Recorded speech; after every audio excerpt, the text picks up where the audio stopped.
இந்த காலத்துல எல்லாம் பொய் சொன்னால் தான் பிழைக்க முடியுங்கிறது ஒரு சில பேரோட நம்பிக்கை.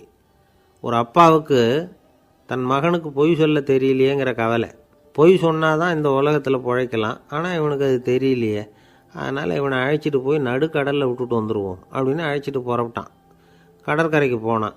மகனுக்கு சந்தேகம், எங்கேப்பா என்னை அழைச்சிட்டு போகிறேன்னு கேட்டிருக்கான். கடலில் மீன் பிடிக்க கற்றுக் கொடுக்க போகிறேன் உனக்கு அப்படின்னானா. நான் ஏற்கனவே மீன் பிடிச்சிட்டேனேன்னானா இவன் மகன். எங்கே அதுன்னு கேட்டிருக்கான் அப்பங்காரன். சுட்டு சாப்பிட்டுட்டேன்ருக்கான் புள்ள. அப்பங்காரன் பார்த்தான், சரி நம்ம புள்ள பொழைச்சிக்கோ அப்படின்னு சொல்லி திருப்பி அழைச்சிட்டு வந்துட்டானா. ஒரு ஆள் அசையாமல் கிடக்கிறார். அவர் இருக்காரா போயிட்டாராங்கிறத எப்படி முடிவு பண்ணுறோம்? அவர் மூக்குக்கு முன்னாடி புறங்கையை வச்சு பார்க்குறோம், மூச்சு வருதா இல்லையா அப்படிங்கிறத கண்டுபிடிக்கிறதுக்காக. மூச்சுங்கிறது அவ்வளவு முக்கியமான ஒரு விஷயம். சுவாசம் இல்லைன்னா எதுவுமே இல்லை. நம்ம பூமி இருக்க அது கூட சுவாசிக்குதுங்கிறத சோவியத் விஞ்ஞானிகள் கண்டுபிடிச்சிருக்கிறாங்க. பூமிக்கு மேலே இருக்கிற மண் அடுக்கில் காற்றில் உள்ள ஆக்சிஜன் ஆக்சிகரணம் அடையுது அப்படின்னு தான் இதுவரைக்கும் எல்லோரும் நம்பிக்கிட்டு இருந்தாங்க. ஆனால் இப்போ என்ன கண்டுபிடிச்சிருக்கிறாங்கன்னா, அந்த ஆக்சிஜன் பூமிக்குள்ளே 1 கிலோமீட்டர் ஆழம் வரைக்கும் ஊடுருவி போகுதான். பூமிக்குள்ளே 2 பக்கமும் பல கிலோமீட்டர் வரைக்கும் பரவுதான். பூமிக்குள்ளே இருக்கிற நீர்நிலை அடுக்குகள் தான் நுரையீரல் செய்கிற வேலையை செய்யுதான். நம்ம உடம்புல நுரையீரல் இல்லைன்னா ஒன்றும் நடக்காது. ஒரு மரத்தை தலைகீழாக தொங்க போட்டால் எப்படி இருக்கும் அப்படி யோசிச்சு பாருங்கள். அப்படி தான் இதுவும், நுரையீரலும் அப்படி தான் இருக்கும். வலது பக்கம் ஒன்று, இடது பக்கம் ஒன்று. வலது பக்கம் நுரையீரல் கொஞ்சம் பெருசாக இருக்கும், நுட்பமான நரம்பு குழாய்கள் அதில் இருக்கும். கோடிக்கணக்கான நுண்ணிய குழாய்களை வச்சுக்கிட்டு தான் அது வேலை செய்யுது. 25 கோடி குழாய்கள் இருக்கும். அதை அப்படியே முழுசாக பிரித்து பரப்புனா ஒரு டென்னிஸ் கோர்ட்டில் பாதி பரப்பளவு இருக்குமா. நுரையீரல் நிறம் கருஞ்சிவப்பு தான். புகை அதிகமாக உள்ளே போச்சுன்னா அது கருப்பாயிடுது. காற்றுல உள்ள பிராணவாயுவை இது இழுத்து எடுத்துக்கிட்டு ரத்தத்தை சுத்தப்படுத்துகிற முக்கியமான வேலையை இது செய்யுது. அசுத்த காற்றை வெளியில் அனுப்பி வச்சுருது. ஒருத்தர் வேகமாக ஓடி வரார், அவருக்கு மூச்சு இறைக்கும். பயங்கரமாக எதையாவது பார்த்து விடுறார், உடனே மூர்ச்சி ஆகிடுவார். இது மாதிரி சமயங்களில் வேறு எந்த தூண்டுதலும் இல்லாமல் நுரையீரல் தானாகவே இயங்கும். இப்படி ஒரு அவசியம் ஏற்படுறப்போ இயக்கத்தை தூண்டி விடுற முக்கியமான இணைப்பு மூளைக்கு கீழே முதுகு எலும்புக்கு மேற்பகுதியில் இருக்குது. அது உடனே சுவாசத்துக்கு அவசர உதவியை கொடுக்குது. இப்போ ஒருத்தர் பேசாமல் உட்காந்துருக்கார். இந்த சமயத்தில் அவருக்கு 1 பங்கு காற்று தேவைப்படுதுன்னு வச்சுக்கோங்க. அவர் எழுந்திரிச்சு நடக்கும் பொழுது 1.5 மடங்கு தேவைப்படும். ஓடுனார்னா 3 மடங்கு தேவைப்படும். படுத்துருக்கிறப்ப 1/2 மடங்கு தான் தேவைப்படும். இதுக்கு நிமிஷத்துக்கு 16 தடவை மூச்சு விட்டாகணும். இப்படி சாதாரணமாக உள்ளே இழுக்கிற காற்று கொஞ்சம்தான் இருந்தாலும் இது மாதிரி 8 மடங்கு காற்றை உள்ளே இழுத்து வச்சுக்கிற சாமர்த்தியம் நுரையீரலுக்கு இருக்குதான். தண்ணி, நுண்கிருமிகள், ரசாயன பொருள் இப்படி எது உள்ளே போனாலும் நுரையீரல் சமாளிச்சுக்கும். 30 வருஷமாக விடாத புகை பிடிக்கிறவர் தொடர்ந்து உள்ளே அனுப்பி வைக்கிற புகையை கூட சமாளிக்குதுன்னா பார்த்துங்களேன். உள்ளே போகிற புகை நுட்பமான சுவாச முடிச்சுகளை அழிச்சு விடுது. கறி புகை அது மேலே படிஞ்சு உபயோகம் இல்லாமல் பண்ணிவிடுது. ஆனாலும் தேவைக்கு அதிகமாக 8 மடங்கு கூடுதலாக சுவாச முடிச்சுகள் நம்ம உடம்புக்குள்ளே இருக்கிறதுனால சமாளிக்க முடியுது. சமாளிக்க முடியலன்னா சில சமயம் மூச்சு திணறும். அதை ஒரு எச்சரிக்கையாக எடுத்துக்கிட்டு புகை பிடிக்கிற பழக்கத்தை விட்டுடணும். அதுதான் நல்லது. ஆனால் அப்படி யார் விடுறது? இணை பிரியாத 2 நண்பர்கள் இருந்தாங்களாம். 2 பேரும் விடாமல் சிகரெட்டு குடிக்கிறவங்க. அதில் ஒருத்தன் செத்து போட்டான். இன்னொருத்தன் அதுக்கப்புறம் 2 சிகரெட்டாக குடிக்க ஆரம்பித்தானா. ஏன் இப்படி பண்ணுறேன்னு கேட்டிருக்காங்க. நான் 1 சிகரெட்டு தான் குடிக்கிறேன், செத்து போன என்னுடைய ஃப்ரெண்டு இருக்கானே செத்து போனவன், அவனுக்காக இன்னொரு சிகரெட்டு குடிக்கிறேன் அப்படின்னு நானா. இது ரொம்ப ஆபத்து, விட்டுடு அப்படின்னு சொல்லியிருக்காங்க. சரின்னு ஒத்துக்கிட்டான். ஆனால் அதுக்கப்புறமும் 1 சிகரெட் வீதமாக குடிச்சிக்கிட்டே இருந்தான். சிகரெட்டு பழக்கத்தை நீ இன்னும் விடலையான்னு கேட்டாங்களாம். அந்த பழக்கத்தை நான் எப்போவோ விட்டுட்டேன், இப்போ நான் குடிக்கிறது என் ஃப்ரெண்டுக்காக அப்படின்னு நானா. இவங்கெல்லாம் எப்படி திருந்துறது? என்னை விட யோக்கியம் இந்த உலகத்தில் வேறு யாரும் இல்லை சார் அப்படின்னார் ஒருத்தர். அவரை விட அயோக்கியன் வேறு யாரும் இருக்க முடியாதுங்கிற முடிவுக்கு கேட்டவங்க வந்துட்டாங்களாம். மனுஷனுக்கு இருக்கிற ஒரு மிகப்பெரிய குறையே தன்கிட்ட இருக்கிற குறை அவனுக்கு தெரியாமல் போகிறது தான். ஆனால் அடுத்தவங்ககிட்ட இருக்கிற குறை இவனுக்கு தெளிவாக தெரிஞ்சிடும். ஒரு ஒட்டகம் ஒரு கொக்கை பார்த்து ஒரு கேள்வி கேட்டுதான். என்ன கேள்வி தெரியுமா?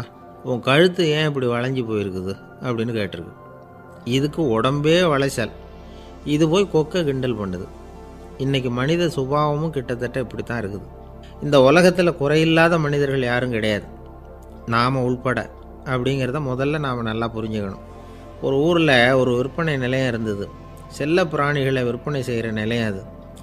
நாய், கிளி, பூனை இப்படி நிறைய வச்சு விற்பனை பண்ணிகிட்டு இருக்கிறாங்க. நாய்க்குட்டி விற்பனை செய்கிற பகுதியில் ஒரு சிறுவன் நின்றுக்கிட்டு இருந்தான். விற்பனை செய்கிற ஆளுகிட்ட விலை கேட்டுக்கிட்டு இருந்தான். அதோ இருக்குதே அந்த நாய்க்குட்டி என்ன விலை அப்படின்னு கேட்டானா. 1000 ரூபா அப்படின்னாரான். சரி அது வேணாம், இது என்ன விலைன்றிருக்கான். 500 ரூபா அப்படின்னாரான். இந்த சின்ன பையன் கையில் வச்சுருந்தது வெறும் 50 ரூபா தான். அதனால் இதை விட குறைச்சலாக கிடைக்குமான்னு பார்த்துருக்கான். அந்த கடையில் ஒரு மூலையில் சரியாக கவனிக்கப்படாமல் ஒரு நாய்க்குட்டி படுத்து கிடந்தது. பாவமாக கத்திக்கிட்டு இருந்தது. அதை பார்த்ததுமே இவனுக்கு அது ரொம்ப பிடிச்சி போச்சு. உடனே அந்த கடைக்காரரை பார்த்து, அதுவும் அந்த மூலையில் படுத்து கிடக்குதே அந்த நாய்க்குட்டி என்ன விலை அப்படின்னு கேட்டிருக்கான். தம்பி, அது ஒரு கால் ஊனம், அதனால் அது உன்னோட குதித்து விளையாடவோ ஓடுறதோ அதால் முடியாத காரியம் அப்படின்ட்டுருக்கார் அவர். அது தெரிஞ்சுதாங்க கேட்குறேன், அதோட விலை என்ன அதை மட்டும் சொல்லுங்களேன் அப்படின்ட்டுருக்கான். தம்பி, இது வந்து கால் ஊனம் உள்ள ஒரு நாய். இதை போய் காசு கொடுத்து வாங்கிறதுக்கு யாராவது பிரியப்படுவாங்களா? இதை நான் உனக்கு இலவசமாகவே தர்றேன், எடுத்துகிட்டு போ அப்படின்னாரான். இதை கேட்டதும் அந்த சிறுவனுக்கு கோவம் வந்துட்டு தான். நீங்கள் ஒன்றும் சும்மா கொடுக்க வேணாம், இந்தாங்க 50 ரூபா, இதை வச்சுக்கிட்டு நாய்க்குட்டியை கொடுங்க அப்படின்ட்டுருக்கான். அவருக்கு ஒன்றும் புரியல, ஆச்சரியமாக இருந்தது. சரின்னு பணத்தை வாங்கிட்டு நாய்க்குட்டியை தூக்கி கொடுத்தார். அந்த சிறுவன் அந்த நாய்க்குட்டியை 2 கையாலையும் வாங்கினா, மார்போடு பிரியமாக சேர்த்து அணைச்சிக்கிட்டான். தெருவில் இறங்கி நடக்கிறான். அப்படி நடக்கும்பொழுது தான் பார்க்குறார், கடைக்காரர் வந்து ஆச்சரியமாக அவனை பார்க்குறார். அப்போ தான் அவருக்கு ஒரு விஷயம் புரியுது. அந்த சிறுவன் தெருவில் நாய்க்குட்டியை மார்போடு அணைச்சிக்கிட்டு விந்தி விந்தி நடந்து போய்கிட்டு இருக்கிறான். ஆமாம், அவனுக்கும் ஒரு கால் ஊனம்.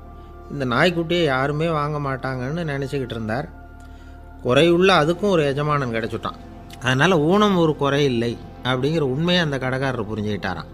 நம்மால் ஒருத்தர் கொஞ்சம் வயசானவர், எழுந்திரிச்சு சரியாக நடக்க முடியாது, சாய்வு நாற்காலியிலேயே எப்பவும் உட்காந்துருப்பார். அவர் தனக்கு துணையாக ஒரு நாயை பக்கத்தில் வச்சுருந்தார். அதுவும் ரொம்ப வயசான ஒரு நாய், எழுந்திரிக்கவே சிரமப்படும், நடக்கவும் முடியாது. அவர் பக்கத்துலேயே இதுவும் சோர்ந்து போய் படுத்து கிடக்கும். அந்த பெரியவரை பார்க்க வந்த ஒருத்தர் கேட்டார், ஏங்க, ஒரு சின்ன பையனை உங்களுக்கு துணையாக வச்சுக்கப்படாதா? இந்த நாயை உங்களுக்கு பாதுகாப்பாக வச்சுருக்கிறீங்களே, உங்களுக்கு ஒரு ஆபத்துன்னா இது எப்படி உங்களுக்கு உதவ முடியும் அப்படின்னார். அப்போ அவர் சொன்னாராம், எனக்கு ஒரு ஆபத்துன்னா அந்த சமயத்தில் இந்த நாய் என்னை தனியாக விட்டுட்டு ஓடி போயிடாமல் இருக்கணும்ல, அதுக்காக தான் இதை நான் வச்சுருக்கிறேன் அப்படின்னாராம். நம்மளில் சில பேர் ரொம்ப தைரியமாக இருப்பாங்க. நாம் கூட சொல்கிறது உண்டு, அந்த ஆளுகிட்ட வர்றதுக்கு எமன் கூட பயப்படுவான் அப்படின்னு சொல்கிறது உண்டு. தைரியசாலிகளை நெருங்கிறதுக்கு எமன் பயப்படுவான் அப்படின்னு சொல்கிறது உண்மை தான். அது பொய் இல்லை. மன வலிமை இருக்குது பாருங்கள், அது மனுஷனை காப்பாற்றும். இது வந்து மருத்துவ ரீதியான உண்மை. உடல் கோளாறுகள் மன ஆரோக்கியத்தை பாதிக்கும். மன எழுச்சி, மன போராட்டம் இதெல்லாம் வந்து உடல் இயக்கத்தில் மாறுதலை உண்டாக்குது. சில வகையான நோய்களுக்கும் மனசுக்கும் இருக்கிற சம்பந்தம் என்னங்கிறத பற்றியெல்லாம் இப்போ ஆராய்ச்சி பண்ணுறாங்க. ஆஸ்மா, மூட்டு வலி, பெருங்குடல் அழற்சி, உயர் இரத்த அழுத்தம், சோரியாசிஸுங்கிற தோல் வியாதி, வயிற்று புண்ணு, இந்த தைராய்டு நச்சுத்தன்மை, இது மாதிரி நோய்களை உண்டாக்குறதுல மனசோட பங்கு என்னங்கிறத பற்றியெல்லாம் ஆய்வு பண்ணி பார்த்துருக்குறாங்க. எதுக்கு எடுத்தாலும் சோர்ந்து போகிறது, தோண்டு போகிறது, இப்படிப்பட்ட மனவாகு, அதோட யாரும் நமக்கு உதவ முடியாது அப்படிங்கிற மனோபாவம், கைவிடப்பட்ட மனநிலைமை, இதெல்லாம் வந்து நோயோட தீவிரத்தை ரொம்ப அதிகரிக்க செய்யுதான்.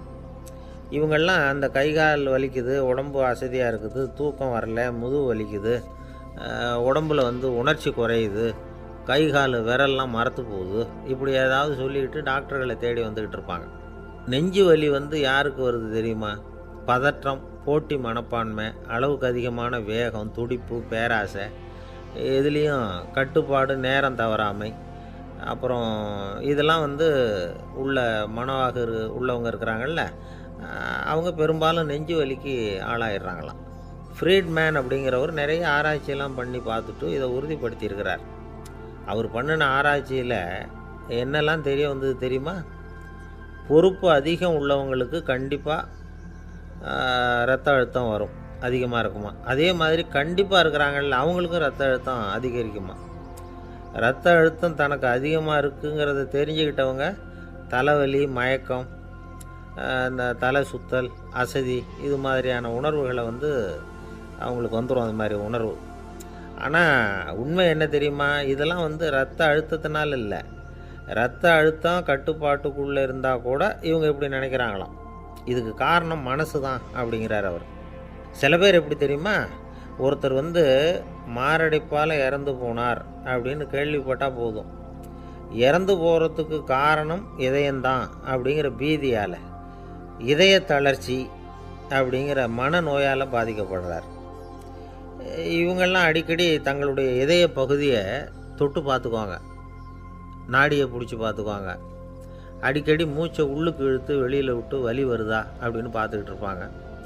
வேறு எங்கேயாவது வலிச்சா கூட நெஞ்சை வலிக்குதா அப்படின்னு பார்ப்பாங்க. நெஞ்சு வலிக்குதுன்னு கூட சில பேர் சொல்ல ஆரம்பிச்சிருவாங்க. ஆஸ்மாவுக்கும் மனசுக்கும் சம்பந்தம் உண்டு. தீர்வு காண முடியாத மன போராட்டங்கள் எல்லாத்துக்கும் அடுத்தவங்களையே சார்ந்து இருக்கிற மனநிலை, இதெல்லாம் ஆஸ்மாவினுடைய தீவிரத்தை வந்து அதிகப்படுத்திடும். பயம், இது எப்படின்னா என்ன நடக்குமோங்கிற பதற்ற நிலை, அப்புறம் இந்த பயம் இதெல்லாம் வந்து சுவாசித்தலை வந்து அதிகரிக்க செய்யுது இல்லையா? இதனால் இரத்தத்தின் காரத்தன்மை அதிகமாகி நோயின் தீவிரமும் அதிகமாகுது.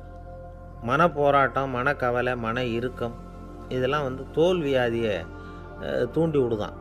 இது மாதிரி இன்னும் எவ்வளவோ இருக்குது. அதனால் இன்றைக்கி நமக்கு தேவை என்னென்னா மன வலிமை, மலர்ந்த முகம். இது ரெண்டு இருந்துட்டுதுன்னா பலவிதமான நோய்கள் நம்மக்கிட்ட நெருங்கி வராது.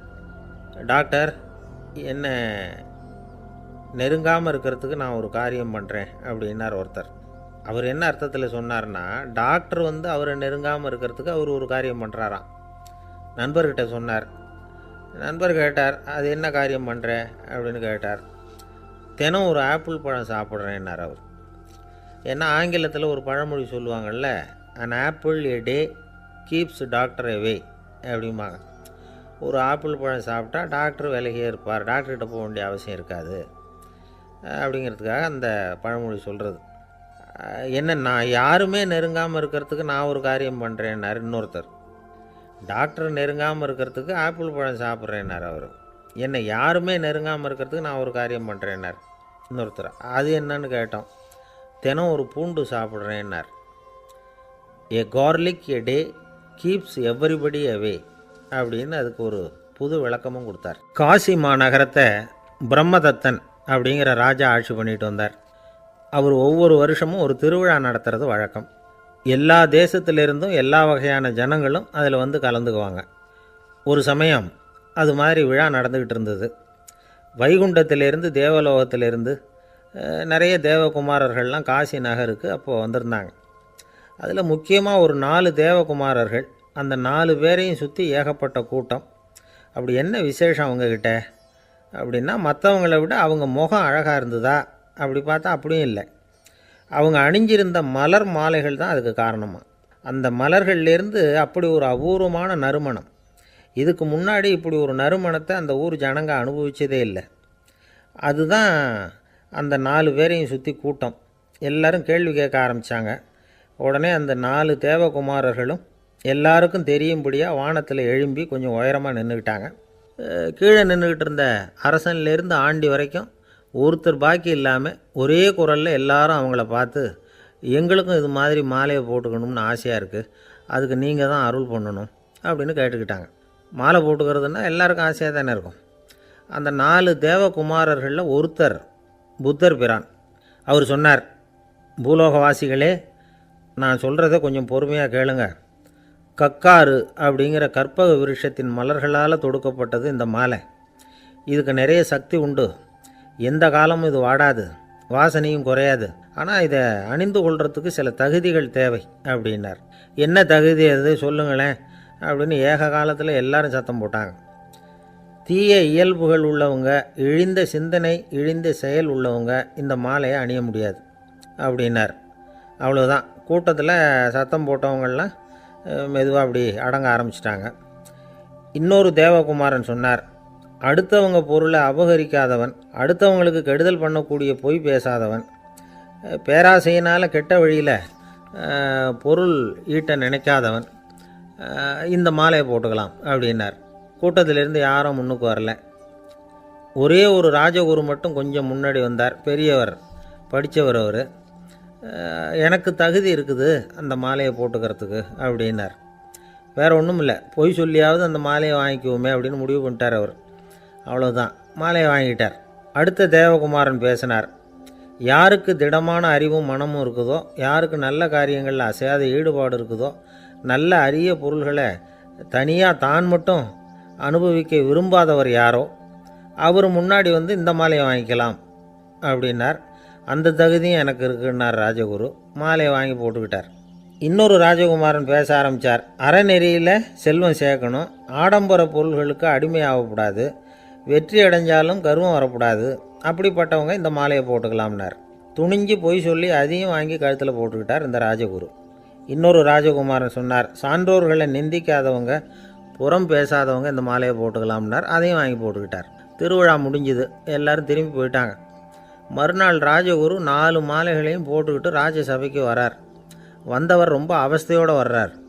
மாலையெல்லாம் வாடி போயிட்டுது, வாசனை எதுவும் கிடையாது. அது மட்டும் இல்லை, அவருக்கு கடுமையான தலைவலி வேறு வந்துட்டுது. துடிச்சு போயிட்டார். மாலையை கழட்டவும் முடியல. ஜனங்கள்லாம் அவரை பார்த்து சிரிக்க ஆரம்பிச்சிட்டாங்க. என்னத்துக்கு ஆசைப்படணும், ஏன் இப்படி கஷ்டப்படணும் அப்படின்னு. ராஜா பார்த்தார். மறுபடியும் விழாவுக்கு ஏற்பாடு பண்ணினார். தேவகுமாரர்கள்லாம் வந்தாங்க. ராஜகுரு வந்தார். மக்கள் முன்னிலையில் அவங்க காலில் விழுந்தார், மன்னிப்பு கேட்டுக்கிட்டார். இந்த மாலையை போட்டுக்கிற தகுதி எனக்கு இல்லை. தகுதி இல்லாத ஒருத்தன் தகாத தகுதியை பொய் மூலம் பெறணும்னு ஆசைப்படுறாங்களே, அவங்களுக்கெல்லாம் என்னுடைய தண்டனை ஒரு எச்சரிக்கையாக இருக்கட்டும்னார். அதுக்கப்புறம் தேவகுமாரர்கள் அவர் கழுத்தில் இருக்கிற மாலையை கழட்டினாங்களாம். அந்த மாலைகளும் பழையபடி மனம் கொடுக்க ஆரம்பிச்சுட்டு தான். இதுலேருந்து நாம் தெரிஞ்சுக்க வேண்டியது என்னென்னா, நமக்கு தகுதி இல்லாத ஒரு கௌரவம் நம்மக்கிட்ட தானாக வந்தால் கூட அதை தவிர்த்து விடுறது தான் நல்லது. அதுதான் புத்திசாலித்தனம். ஒருத்தர் வந்தார். சார், எங்கள் இலக்கிய மன்ற விழாவுக்கு நீங்கள் தலைமை தாங்கணும்னார். உடனே இவர் சொன்னார், பேச்சாளர், சார், இலக்கியத்தை பற்றி பேசுகிற தகுதி எனக்கு இல்லையே அப்படின்னார். உடனே அவர் கூப்பிட வந்தவர் சொன்னார், அந்த தகுதி உங்களுக்கு இல்லைங்கிறது எங்களுக்கும் தெரியும் சார், அதனால தான் உங்களை தலைமை தாங்க கூப்பிட்றேன் அப்படின்னார். அது சரி, தலைமைன்னா அதுக்கு இவர் என்ன தான் அர்த்தம் பண்ணுறாருன்னு தெரியல. ஒரே ஒரு ஊரில் ஒரு ராஜா இருந்தார். அவர் பேரில் மக்களுக்கு ரொம்ப மரியாதை. அவ்வளவு நல்லா ஆட்சி புரிஞ்சுக்கிட்டு வந்தார். அவருக்கு வயசாகிட்டுது. அதனால் ஒரு நாள் அமைச்சரை கூப்பிட்டார். இதை பாருங்கள், எனக்கு வயசாகிட்டுது, அதனால் இந்த அரச பொறுப்பையெல்லாம் நீங்கள் ஏற்றுக்குங்க அப்படின்னார். அதுக்கப்புறம் ராணியை கூப்பிட்டார். வா, நாம் இனிமேல் இங்கே இருக்க வேணாம், காட்டுக்கு போய் தவம் பண்ணலாம் அப்படின்னு கூப்பிட்டார். இந்த செய்தி மக்களுக்கு அறிவிக்கப்பட்டது. மக்கள் உடனே கூட்டமாக அரண்மனைக்கு வர ஆரம்பிச்சிட்டாங்க. மன்னரை போய் பார்க்குறாங்க. அரசே, தாங்கள் எங்களுக்கு தந்தை மாதிரி. நீங்கள் காட்டுக்கு போயிட்டால் நாங்கள்லாம் இங்கே எப்படி இருக்க முடியும்? எங்களுக்கெல்லாம் எந்த துன்பமும் இல்லாமல் பார்த்துக்கிட்டு வர்றீங்க. இது மாதிரியான ஒரு அரசாட்சி இல்லைன்னா மக்கள் வாழ்ந்து என்ன பயன் அப்படின்னாங்க. இருந்தாலும் என்ன பண்ணுறது, வயசாகிட்ட காரணத்தினால இந்த முடிவுக்கு வர வேண்டியிருக்குது அப்படின்னாராம் ராஜா. அப்படின்னா நீங்கள் காட்டுக்கு போக வேணாம், நாங்கள் போகிறோம். நாங்கள் அங்கே போய் தவம் பண்ணுறோம், வழிபாடு பண்ணுறோம்.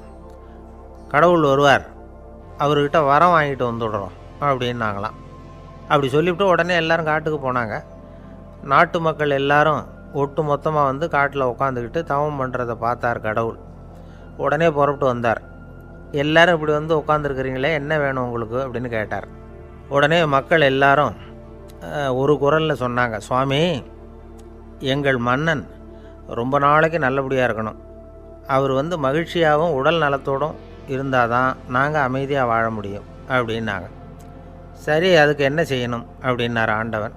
எங்கள் மன்னருக்கு இன்னும் ஒரு 100 வருஷம் ஆயுளை கொடுங்க அப்படின்னாங்க.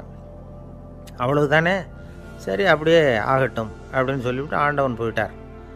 மக்கள் மகிழ்ச்சியோடு திரும்பி வந்தாங்க. மன்னா, கடவுள் வரம் கொடுத்துட்டார், நீங்கள் 100 வருஷம் வாழ போகிறீங்க அப்படின்னாங்க.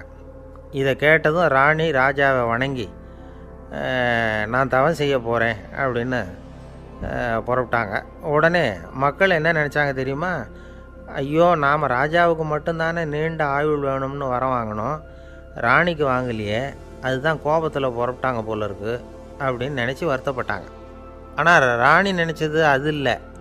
ராணி போய் தவம் பண்ணாங்க, கடவுள் காட்சி கொடுத்தார். இவங்க கேட்குறாங்க, சுவாமி, ராஜாவுக்கு மட்டும் 100 வருஷம் ஆயுள்னு வரம் கொடுத்துட்டீங்க, அப்படின்னா குடிமக்களும் 100 வருஷம் இருக்கணும். இப்படிப்பட்ட குடிமக்கள் இல்லைன்னா அப்படிப்பட்ட அரசன் இருந்து என்ன பிரயோஜனம் அப்படின்னாங்களாம். ஆண்டவன் பார்த்தார். சரி, அவங்களும் 100 வருஷம் வாழ்வாங்க, அது மட்டும் இல்லை, நீயும் 100 ஆண்டு காலம் வாழ வரமளிக்கிறேன் அப்படின்னு சொல்லிவிட்டு மறைஞ்சிட்டார். இதில் ஆண்டவன் வர்றதும் மறையிறதும் முக்கியம் இல்லை. இதில் கவனிக்க வேண்டியது ஆள்கிறவனின் விசால மனம், குடிமக்களின் விசால மனம், ஆள்கிறவன் மனைவியினுடைய விசால மனம். இப்படி ஒரு நாடு இருந்துட்டுதுன்னா எப்படி இருக்கும் வாழ்க்கை நினச்சி பாருங்கள். அதனால தான் பெரியவங்கள்லாம் சொல்கிறாங்க, இதய வாசல் திறந்தே இருக்கணும், இதயத்தின் கதவுகளை மூடாதீங்க அப்படின்னு சொல்லுவாங்க. என்கிட்ட ஒருத்தர் சொன்னார், என்னுடைய இதய வாசல் எப்பவும் திறந்தே தான் இருக்குதுன்னார். எதனால் அப்படி சொல்கிறீங்க அப்படின்னு கேட்டோம். டாக்டரே சொல்லிவிட்டார், என்னுடைய இதயத்தில் ஒரு ஓட்டை இருக்குது அப்படின்னு, வால்வு சரியில்லையா அப்படிங்கிறார். அளவுக்கு மிஞ்சினால் அமிர்தமும் நஞ்சு அப்படின்னு சொல்லுவாங்க. அது உண்மைதான். ஒருத்தருக்கு அளவுக்கு மீறிய புகழ் வந்துட்டுதுன்னு வச்சுங்க, அது கூட ஆபத்தாக போயிடுறது உண்டு. பழங்காலத்துல எல்லாம் கிரேக்க தேசத்தில் ஒரு பழக்கம் உண்டாம். அதாவது யாராவது ஒருத்தரை நாடு கடத்தணும்னா அதுக்கு ஒரு வழி உண்டு. அதாவது ஒருத்தரை நாடு கடத்தணும்னு மக்கள் விரும்புகிறாங்கன்னு வச்சுங்களேன், அவர் பேரை ஒரு மண்பாண்ட ஓட்டுச்சில்லில் எழுதி அதை ஒரு குறிப்பிட்ட பொது இடத்துல போட்டுற வேண்டியது, அவ்வளவுதான். இது மாதிரி பல பேர் போட்டுக்கிட்டே இருப்பாங்க, எல்லாம் அப்படியே குவிஞ்சு போயிடும். அந்த ஓட்டாஞ்சில்லு குவியலில் யாருடைய பேர் அதிகமாக இருக்குதோ அந்த நபரை ஒரு 10 ஆண்டுகள் நாடு கடத்தி விடுவாங்க. இது அந்த ஊர் வழக்கமாக. ஒரு நாள் அந்த குவியலுக்கு பக்கத்தில் ஒரு ஆள் நின்றுக்கிட்டு இருக்கிறான். அவன் கையில் ஒரு ஓட்டாஞ்சில்லு வச்சுருக்கிறான். அதில் யாரோட பேரையோ எழுதணும், எழுதி அந்த இடத்துல போடணுங்கிறது அவன் ஆசை. ஆனால் அவன் படிக்காதவன், அதனால் எழுத தெரியல. யாராவது அந்த வழியாக வர்றாங்களான்னு பார்த்துக்கிட்டே நின்றுக்கிட்டு இருந்தான். ஒரு பெரியவர் வந்துக்கிட்டு இருந்தார். அவர்கிட்ட ஓடினான். கையில் இருந்த மண்பாண்ட சில்லை கொடுத்தான். ஐயா, இதில் ஒரு பேர் எழுதி கொடுங்களேன்னா. அந்த பெரியவர் அதை வாங்கி கையில் வச்சுக்கிட்டு, என்ன பேர் எழுதணும் சொல்லு அப்படின்னா. இவன் சொன்னான், அரிஸ்டைடிஸ் அப்படின்னு எழுதுங்க அப்படின்னா. இதை கேட்டதும் அந்த பெரியவருக்கு அதிர்ச்சி. ஏன்னா அவர் தான் அரிஸ்டைடிஸ், தத்துவ மேதை அரிஸ்டைடிஸ் அவர். இருந்தாலும் நான் தான் அதுங்கிறத காட்டிக்காமல் அந்த ஆளுகிட்ட கேட்டார், அது சரிப்பா, அரிஸ்டைடிஸுங்கிற பேரை எழுத சொல்கிற, அவர் உனக்கு என்ன கெடுதல் பண்ணார், அவர் பேரை இதில் எழுத சொல்கிறியே அப்படின்னு கேட்டிருக்கார். அதுக்கு இவன் சொன்னானா, அவர் எனக்கு எந்த கெடுதலும் பண்ணலை, அவரை நான் பார்த்தது கூட இல்லை அப்படின்ட்டுருக்கான். அப்புறம் எதுக்காக அவரை நாடு கடத்தணும்னு நீ ஆசைப்படுற அப்படின்னு கேட்டிருக்கார். இப்போ அந்த ஆள் சொல்கிறான், அரிஸ்டைடஸை பற்றி எல்லாரும் பேசுகிறாங்க, அவர் ரொம்ப நல்லவர், அவர் ஒரு பெரிய அறிவாளிங்கிறாங்க, அவர் ஒரு பெரிய வள்ளல், பேரறிஞர், இப்படி எல்லாரும் சொல்கிறத கேட்டு கேட்டு எனக்கு ரொம்ப அலுத்து போயிட்டுது, அதனால தான் வெறுப்பாயிட்டேன் அப்படின்னு நானும். இதிலேருந்து என்ன தெரியுது, நாம் நல்லவனாக இருக்கிறதுல ஒன்றும் இடைஞ்சல் இல்லை. ஆனால் நம்மளை நல்லவன் நல்லவன் எல்லாரும் சொல்ல ஆரம்பிச்சிட்டாங்கன்னு வச்சுக்கோங்க, அப்போ இடைஞ்சல் ஆரம்பம்னு அர்த்தம். எதுவுமே அளவுக்கு மிஞ்சி போகாமல் பார்த்துக்க வேண்டியது ரொம்ப அவசியம். அளவுக்கு அதிகமாக ஆசைப்படாதவங்களில் ஆப்ரஹாம் லிங்கனும் ஒருத்தரான். அவர் ஒரு தடவை தன்னுடைய நண்பர்கள்கிட்ட பேசிக்கிட்டு இருந்தாராம். ஒருத்தர் கேட்டிருக்கார், ஒரு மனுஷனுக்கு கால்கள் எவ்வளோ உயரம் இருக்கணும் அப்படின்னு கேட்டாராம். இதுக்கு ஆப்ரஹாம் லிங்கன் சொன்னாராம், அது என்ன, இடுப்புலேருந்து தரையை தொடுற அளவுக்கு உயரம் இருந்தால் போதும் அப்படின்னாராம். ஒரு ஜென் துறவி, அவருக்கு ரொம்ப வயசாகிட்டுது, கடைசி காலம். நண்பர்களெல்லாம் கூப்பிட்டார்.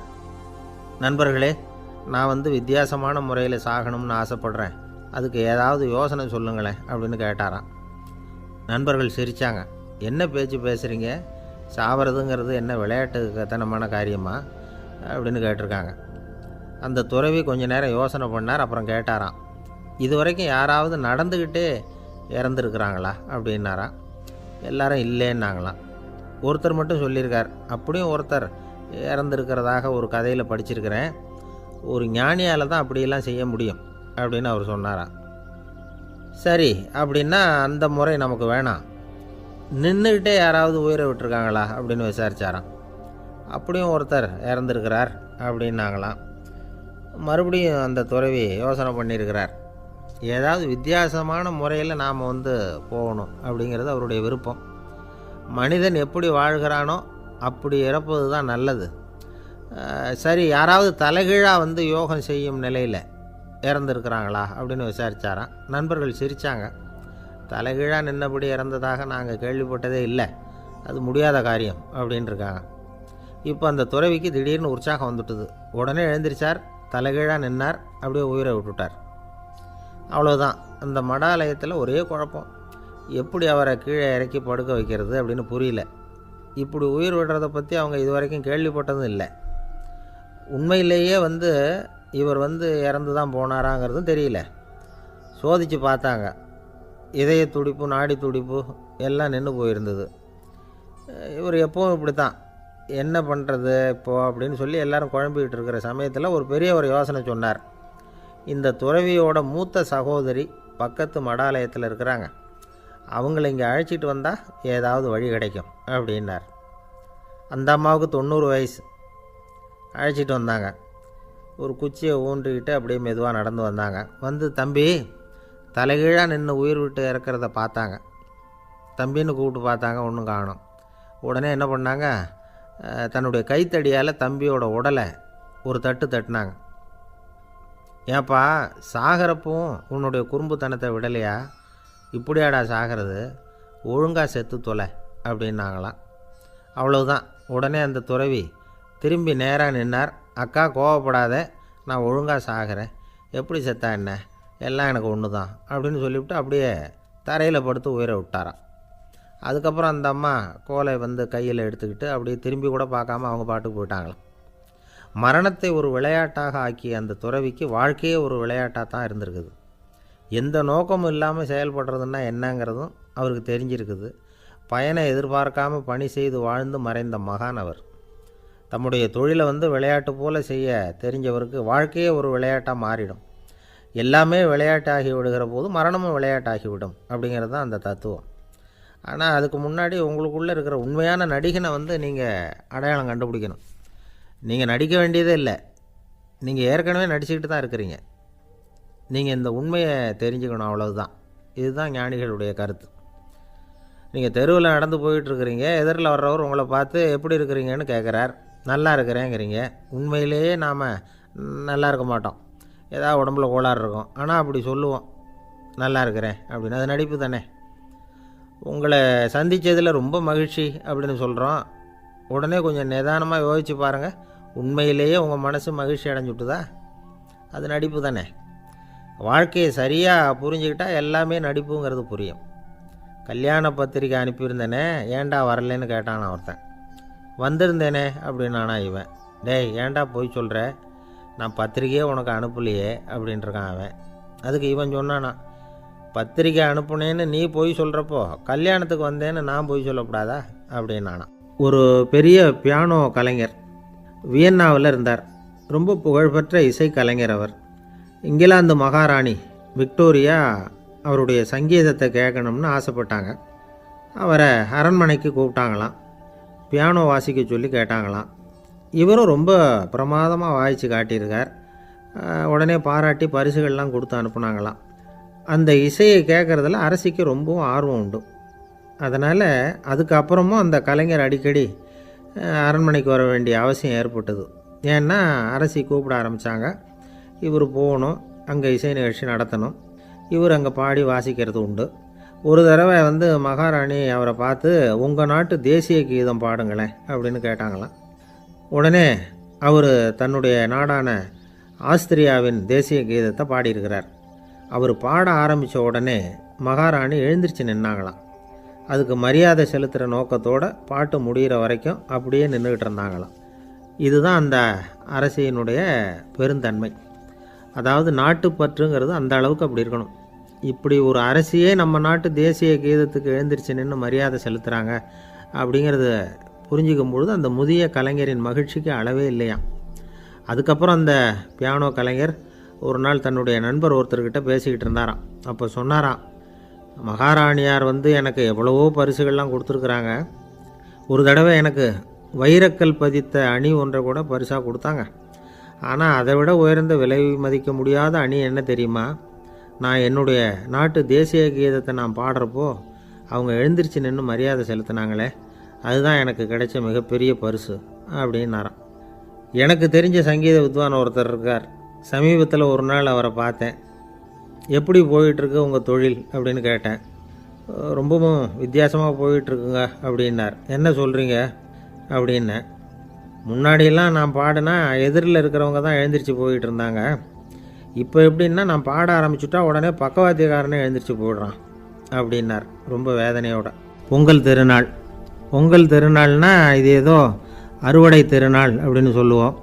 அதாவது வருஷம் பூரா நாம் பாடுபட்டு அதனுடைய பலனை அனுபவிக்கிற நாள் அப்படிங்கிறது நாம் சொல்லிகிட்டு இருக்கிறது. இது முக்கியமாக இது வந்து ஒரு நன்றி அறிவிப்பு நாள் அப்படின்னு சொல்லுவாங்க. இன்றைக்கி வந்து நிறைய நன்றி அறிவிப்பு கூட்டம்லாம் நடந்துக்கிட்டு இருக்குல்ல, அது மாதிரி விவசாயிகள் நடத்துகிற ஒரு நன்றி அறிவிப்பு விழா இது. யாருக்கு நன்றி சொல்கிறாங்கன்னா ஆதவனுக்கு. அதாவது சூரியன் இல்லைன்னா விவசாயம் இல்லை. அதனால் ஆதவனுக்கு நன்றி செலுத்துகிற நாளாக இந்த பொங்கல் திருநாளை நாம் கொண்டாடுறோம். அதாவது இந்த பொங்கலில் வந்து விவசாயிகள்கிட்டேருந்து நிறைய பண்புகளை நாம் தெரிஞ்சுக்க வேண்டிய நாள் இது. விவசாயிகள் வந்து அவங்க விவசாயம் முன்னேறி இருக்கிற அளவுக்கு விவசாயிகளுடைய வாழ்க்கை தரம் முன்னேறலை. அந்த அளவுக்கு அவர்கள் வந்து நாட்டுக்காக உழைச்சிக்கிட்டு இருக்கிறாங்க. அந்த காலத்துலேயே அதை பற்றி ஒரு கதை சொல்கிறது உண்டு. ஒரு வயசான ஆள் நிலத்தில் ஏறு உழுதுகிட்டு இருந்தாராம். கிழிஞ்சு போன ஒரு சின்ன துண்டை தான் இடுப்பில் கட்டியிருந்தாராம். தலையில் ஒரு கந்தலை சுற்றி இருந்தார். உடம்பு பூரா சேரு, ரொம்ப ஏழை. ஏறு ஓட்டிகிட்டு இருக்கிறவர் வேறு எப்படி இருப்பார்? இருந்தாலும் அந்த ஆள் ரொம்ப ஜாலியாக பாட்டு பாடிக்கிட்டே ஏறு உழுதுகிட்டு இருந்தாராம். உடம்புல தான் அவர் ஏழையை தவிர மனசில் ஒரு ஏழையாக தெரியல. அந்த சமயத்தில் அந்த நாட்டு ராஜா அந்த பக்கமாக குதிரை மேலே வந்தாராம். வேட்டைக்கு போயிட்டு பரிவாரங்களோடு திரும்பி வந்துக்கிட்டு இருக்கிறார். ரொம்ப செல்வ செழிப்பில் இருக்கிற ராஜா அவர் இந்த வயசான விவசாயியை பார்த்துருக்கார். இந்த ஆள் ரொம்பவும் ஏழைங்கிறது அவர் பார்த்தாவே பளிச்சுன்னு தெரியுது. கட்டிக்கிறதுக்கு நல்ல துணி இல்லை, உடம்போ இழைச்சி போயிருக்குது, வயிறு முதுகில் போய் ஒட்டிக்கிட்டு இருக்கு, கண்ணு குழி விழுந்து போயிருக்குது. ஆனாலும் முகத்தை பார்த்தா சந்தோஷமாக இருக்கிற மாதிரி இருக்குது. இவ்வளவு உற்சாகமாக பாடிக்கிட்டு இருக்கிறாரே அப்படின்னு ஆச்சரியமாக நினச்சி பார்த்தார் அந்த ராஜா. சரி, அவர்கிட்ட கொஞ்சம் பேச்சு கொடுத்து பார்க்கலாம் அப்படின்னு முடிவு பண்ணார். ஐயா பெரியவரே, இப்படி கொஞ்சம் வர முடியுமான்னாராம்.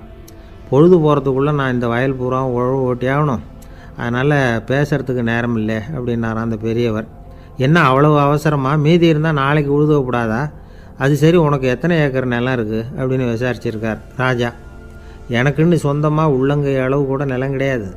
இது எங்கள் முதலாளியோட நிலம். இதை பூராவும் உழுது முடித்தாதான் அவர் கூலி கொடுப்பார்.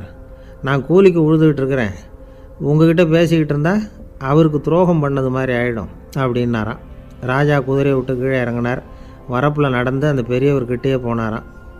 சரி, ஒரு நாள் பூரா உழுதா உனக்கு எவ்வளவு கூலின்னு கேட்டிருக்கார்.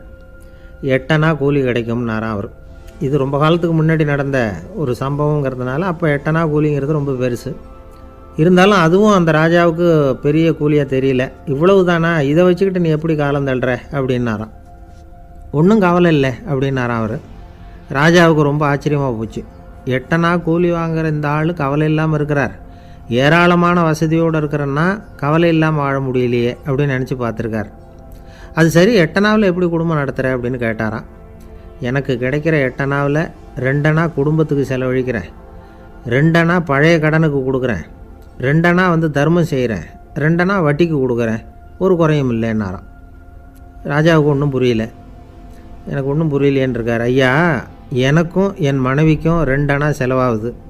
வயசான அம்மா அப்பா இருக்கிறாங்க, சின்ன வயசில் என்னை காப்பாற்றினவங்க அவங்க. அந்த கடனுக்கு 2 அணா செலவாகுது, அது பழைய கடன். என் தங்கச்சி ஒருத்தி ஆதரவு இல்லாத நிலைமையில் தன்னுடைய மகனோட என் வீட்டில் வந்து இருக்கிறா. அவளுக்கும் அவள் மகனுக்கும் 2 அணா செலவு பண்ணுறேன், அது தர்மம். எனக்கு 2 பிள்ளைங்க இருக்கிறாங்க, அவங்களுக்கு 2 அணா செலவு பண்ணுறேன், அது வட்டிக்கு கொடுக்கறது மாதிரி. பிற்காலத்தில் அவங்க எங்களை காப்பாற்றுவாங்க. அந்த வகையில் நான் திருப்தியோடு வாழ்ந்துக்கிட்டு இருக்கிறேன் அப்படின்னாராம். ராஜாவுக்கு அர்த்தம் புரிய ஆரம்பிச்சுதான். அந்த பெரிய நிலத்தை விலை கொடுத்து வாங்கி அந்த பெரியவருக்கே தானமாக கொடுத்துட்டாராம். இப்போ உழுதவருக்கே நிலம் சொந்தமாகிட்டுது. அன்னையிலேருந்து அரசனுக்கும் ஆறுதல் கிடைச்சிதான். இப்படி ஒரு கதை சொல்லுவாங்க. 8 அணா வருமானத்தை வச்சுக்கிட்டு எப்படி காலத்தை தள்ளுறதுன்னு சொல்கிறதுக்காக இந்த கதையை சொல்கிறதாக யாரும் தப்பாக நினச்சிக்கக்கூடாது. கிடைக்கிறத எப்படி பங்கு போடுறார், எப்படி திருப்தியாக வாழறார் அப்படிங்கிறது தான் முக்கியம். அது மாதிரி இன்றைக்கு இந்த பொங்கல் திருநாளில் உழவர்கள் மனசு மகிழ்ச்சியாக இருந்ததுன்னா அது எல்லாரும் மகிழ்ச்சியாக இருக்கிறது மாதிரி அர்த்தம். அதனால் அவர்கள்ட்டேருந்து நாம் வந்து பாடம் கற்றுக்கணும். சில உழவர்கள் வந்து தங்கள் நிலத்தில் விளையிறத தாங்கள் சாப்பிட மாட்டாங்க, அடுத்தவங்கள்ட்ட விற்றுட்டு சந்தையில் போய் வேறு அரிசி வாங்கிட்டு வந்து தான் இவங்க சாப்பிடுவாங்க. அப்படிப்பட்ட விவசாயிகள்லாம் இது உண்டு. பங்கிடுகிற பண்பை உழவர்கள்ட்டேருந்து கற்றுக்கொள்ளுங்கள் அப்படிம்பாங்க. ஒரு ஆள் நிம்மதியாக மகிழ்ச்சியாக இருந்தானா, உங்கள் நிம்மதிக்கும் மகிழ்ச்சிக்கும் என்ன காரணம்னு கேட்டிருக்கார் இன்னொருத்தர். என்கிட்ட இருந்தது பூராவையும் என் பிள்ளைங்களுக்கு சமமாக பங்கு போட்டு கொடுத்துட்டேன், எனக்குன்னு எதுவுமே வச்சுக்கல, அதுதான் நிம்மதிக்கு காரணம்ன்றிருக்கான். உங்ககிட்ட இருந்தது எவ்வளவு இருந்தது அப்படின்னு கேட்டிருக்காரு அவர். மொத்தமாக ஒரு 50,000 ரூபா இருக்கும். அப்படின்னு இருக்கான். அவ்வளவும் பணமாகவே இருந்ததா அப்படின்னு கேட்டிருக்காங்க அவங்க. இல்லைங்க, அவ்வளவும் கடன், அதை தான் பிரித்து கொடுத்துருக்கேன் பிள்ளைங்கக்கிட்ட அப்படின்னு நானும். அவன் எது ரொம்பவும் கஷ்டமான காரியம் அப்படின்னு கேட்டார் ஒருத்தர்.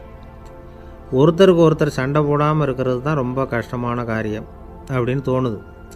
ஒரு நாட்டுக்கும் இன்னொரு நாட்டுக்கும் சண்டை, நாட்டுக்குள்ளேயே ஒரு குரூப்புக்கும் இன்னொரு குரூப்புக்கும் சண்டை. ஏன் சண்டை போட்டுக்கிறீங்கன்னு கேட்டு பாருங்கள். நாங்கள் சமாதானத்துக்காக தான் சண்டை போட்டுக்கிறோம் அப்படிம்பாங்க. வாழறதுக்காக பிறந்த மனுஷன் லட்சியத்துக்காக உயிரை விட தயார் அப்படின்னு சொல்லிகிட்டு இருப்பான். அப்படி உயிரை விடுறவங்கள நாமளும் பாராட்டுவோம். ஆனால் ஒன்றுமில்லாத விஷயங்களுக்கெல்லாம் சண்டை போடுறவங்களெல்லாம், அப்படிப்பட்டவங்களையும் சரி உயிரை விடுறவங்களையும் சரி என்னென்னு சொல்கிறது, யுத்தங்களாலேயும் சண்டைகளாலேயும் நாம் அடையிறது என்னங்கிறது ஒரு பக்கம் இருக்கட்டும், இழக்கிறது என்ன தெரியுமா? ஏராளமான உயிர்கள். ரத்தம் சிந்துறதுக்கு நான் தயார் அப்படின்னு மார்தட்டி சொல்லலாம். ஆனால் ரத்தம் சிந்தினா உயிர் காத்துக்கிட்டு இருக்க தயார் இல்லை. அதாவது உயிர் நமக்காக காத்துக்கிட்டு இருக்க தயார் இல்லை. இழக்கிற ரத்தத்தை ஈடுகட்டினா தான் உயிரை காப்பாற்ற முடியும். அதனால் இது சம்மந்தமாக ஆராய்ச்சி செய்கிற கட்டாயம் ஏற்பட்டு போச்சு. அதோட விளைவாக புதுசாக ஒன்றை கண்டுபிடிச்சிருக்கிறாங்க. அதுதான் செயற்கை இரத்த பொடி. இப்போ இந்த திடீர் சாம்பார் பொடி, திடீர் ரசப்பொடி, திடீர் காப்பி பொடி இப்படிலாம் சொல்கிறோம்ல, அது மாதிரி இது திடீர் இரத்த பொடி. இஸ்ரேல் ஒரு சின்ன நாடு, மக்கள் தொகை குறைச்சல், அதோட போர்கள் வேறு. அதனால் காயம்பட்டவங்களை காப்பாற்றியே தீர வேண்டிய கட்டாயம். காப்பாற்றணும்னா ரத்த இழப்பை தடுக்கணும். அப்படின்னா உடனடியாக புது ரத்தம் செலுத்தி ஆகணும். திடீர்னு ரத்தம் வேணும்னா எங்கே போகிறது? அதுவும் கிடைக்கிற ரத்தம் சேர்கிற குரூப்பாக இருக்கணும். ஒரு வேடிக்கை பார்த்தீங்களா, நான் வேறு குரூப்பு நீ வேறு குரூப்புன்னு இவன் சண்டை போடுறான். இதில் அடிபட்டவனுக்கு ரத்தம் கொடுக்க போனால் அதுலேயும் அது வேறு வேறு குரூப்பாக இருக்குது. அது ரத்தமும் வேறு வேறு குரூப்புன்னு சொல்லிகிட்டு இருக்குது. எந்த குரூப்பு ரத்தம் வேணும், அது உடனடியாக கிடைக்கலன்னா என்ன பண்ணுறது? இப்படிப்பட்ட கஷ்டம்லாம் நமக்கு வந்துடுது. இதுக்காக தான் விஞ்ஞானிகள் இந்த ரத்த பொடியை கண்டுபிடிச்சிருக்கிறாங்க. அதாவது ஒரு ஆள் அடிபட்டு போட்டான்னு வச்சுங்களேன், அவனுக்கு ரத்தம் கிடைக்கல, உடனே என்ன பண்ணலாம்? இந்த சுத்தப்படுத்தப்பட்ட தண்ணீரை கொஞ்சம் எடுத்துக்க வேண்டியது, அதில் இந்த ரத்த பொடியை கரைக்க வேண்டியது. இப்போ இந்த செயற்கை ரத்தம் தயாராகிட்டுது. இதை அந்த ஆள் உடம்புல ஏற்றி விட்டுற வேண்டியது. இயற்கையாக நம்ம உடம்பில் இருக்கிற ரத்தம் என்னென்ன வேலை செய்யுதோ அதே வேலையை இதுவும் செய்யும். அதாவது ஆக்சிஜனை உடம்புல எல்லா இடத்துக்கும் எடுத்துகிட்டு போகுது. அந்த வேலையை இந்த செயற்கை ரத்தமும் செஞ்சுடுது. ஆனால் ஒரு விஷயம், இந்த செயற்கை ரத்தம் ஒரு அவசரத்துக்கு தான் உபயோகப்படுத்தலாம், ஒரு முதல் உதவி மாதிரி. அதை அப்படியே நிரந்தரமாக விட்டுற முடியாது. பின்னாடி தேவையான குரூப்பு உண்மையான ரத்தம் கிடைச்ச உடனே அதை செலுத்திக்கணும்.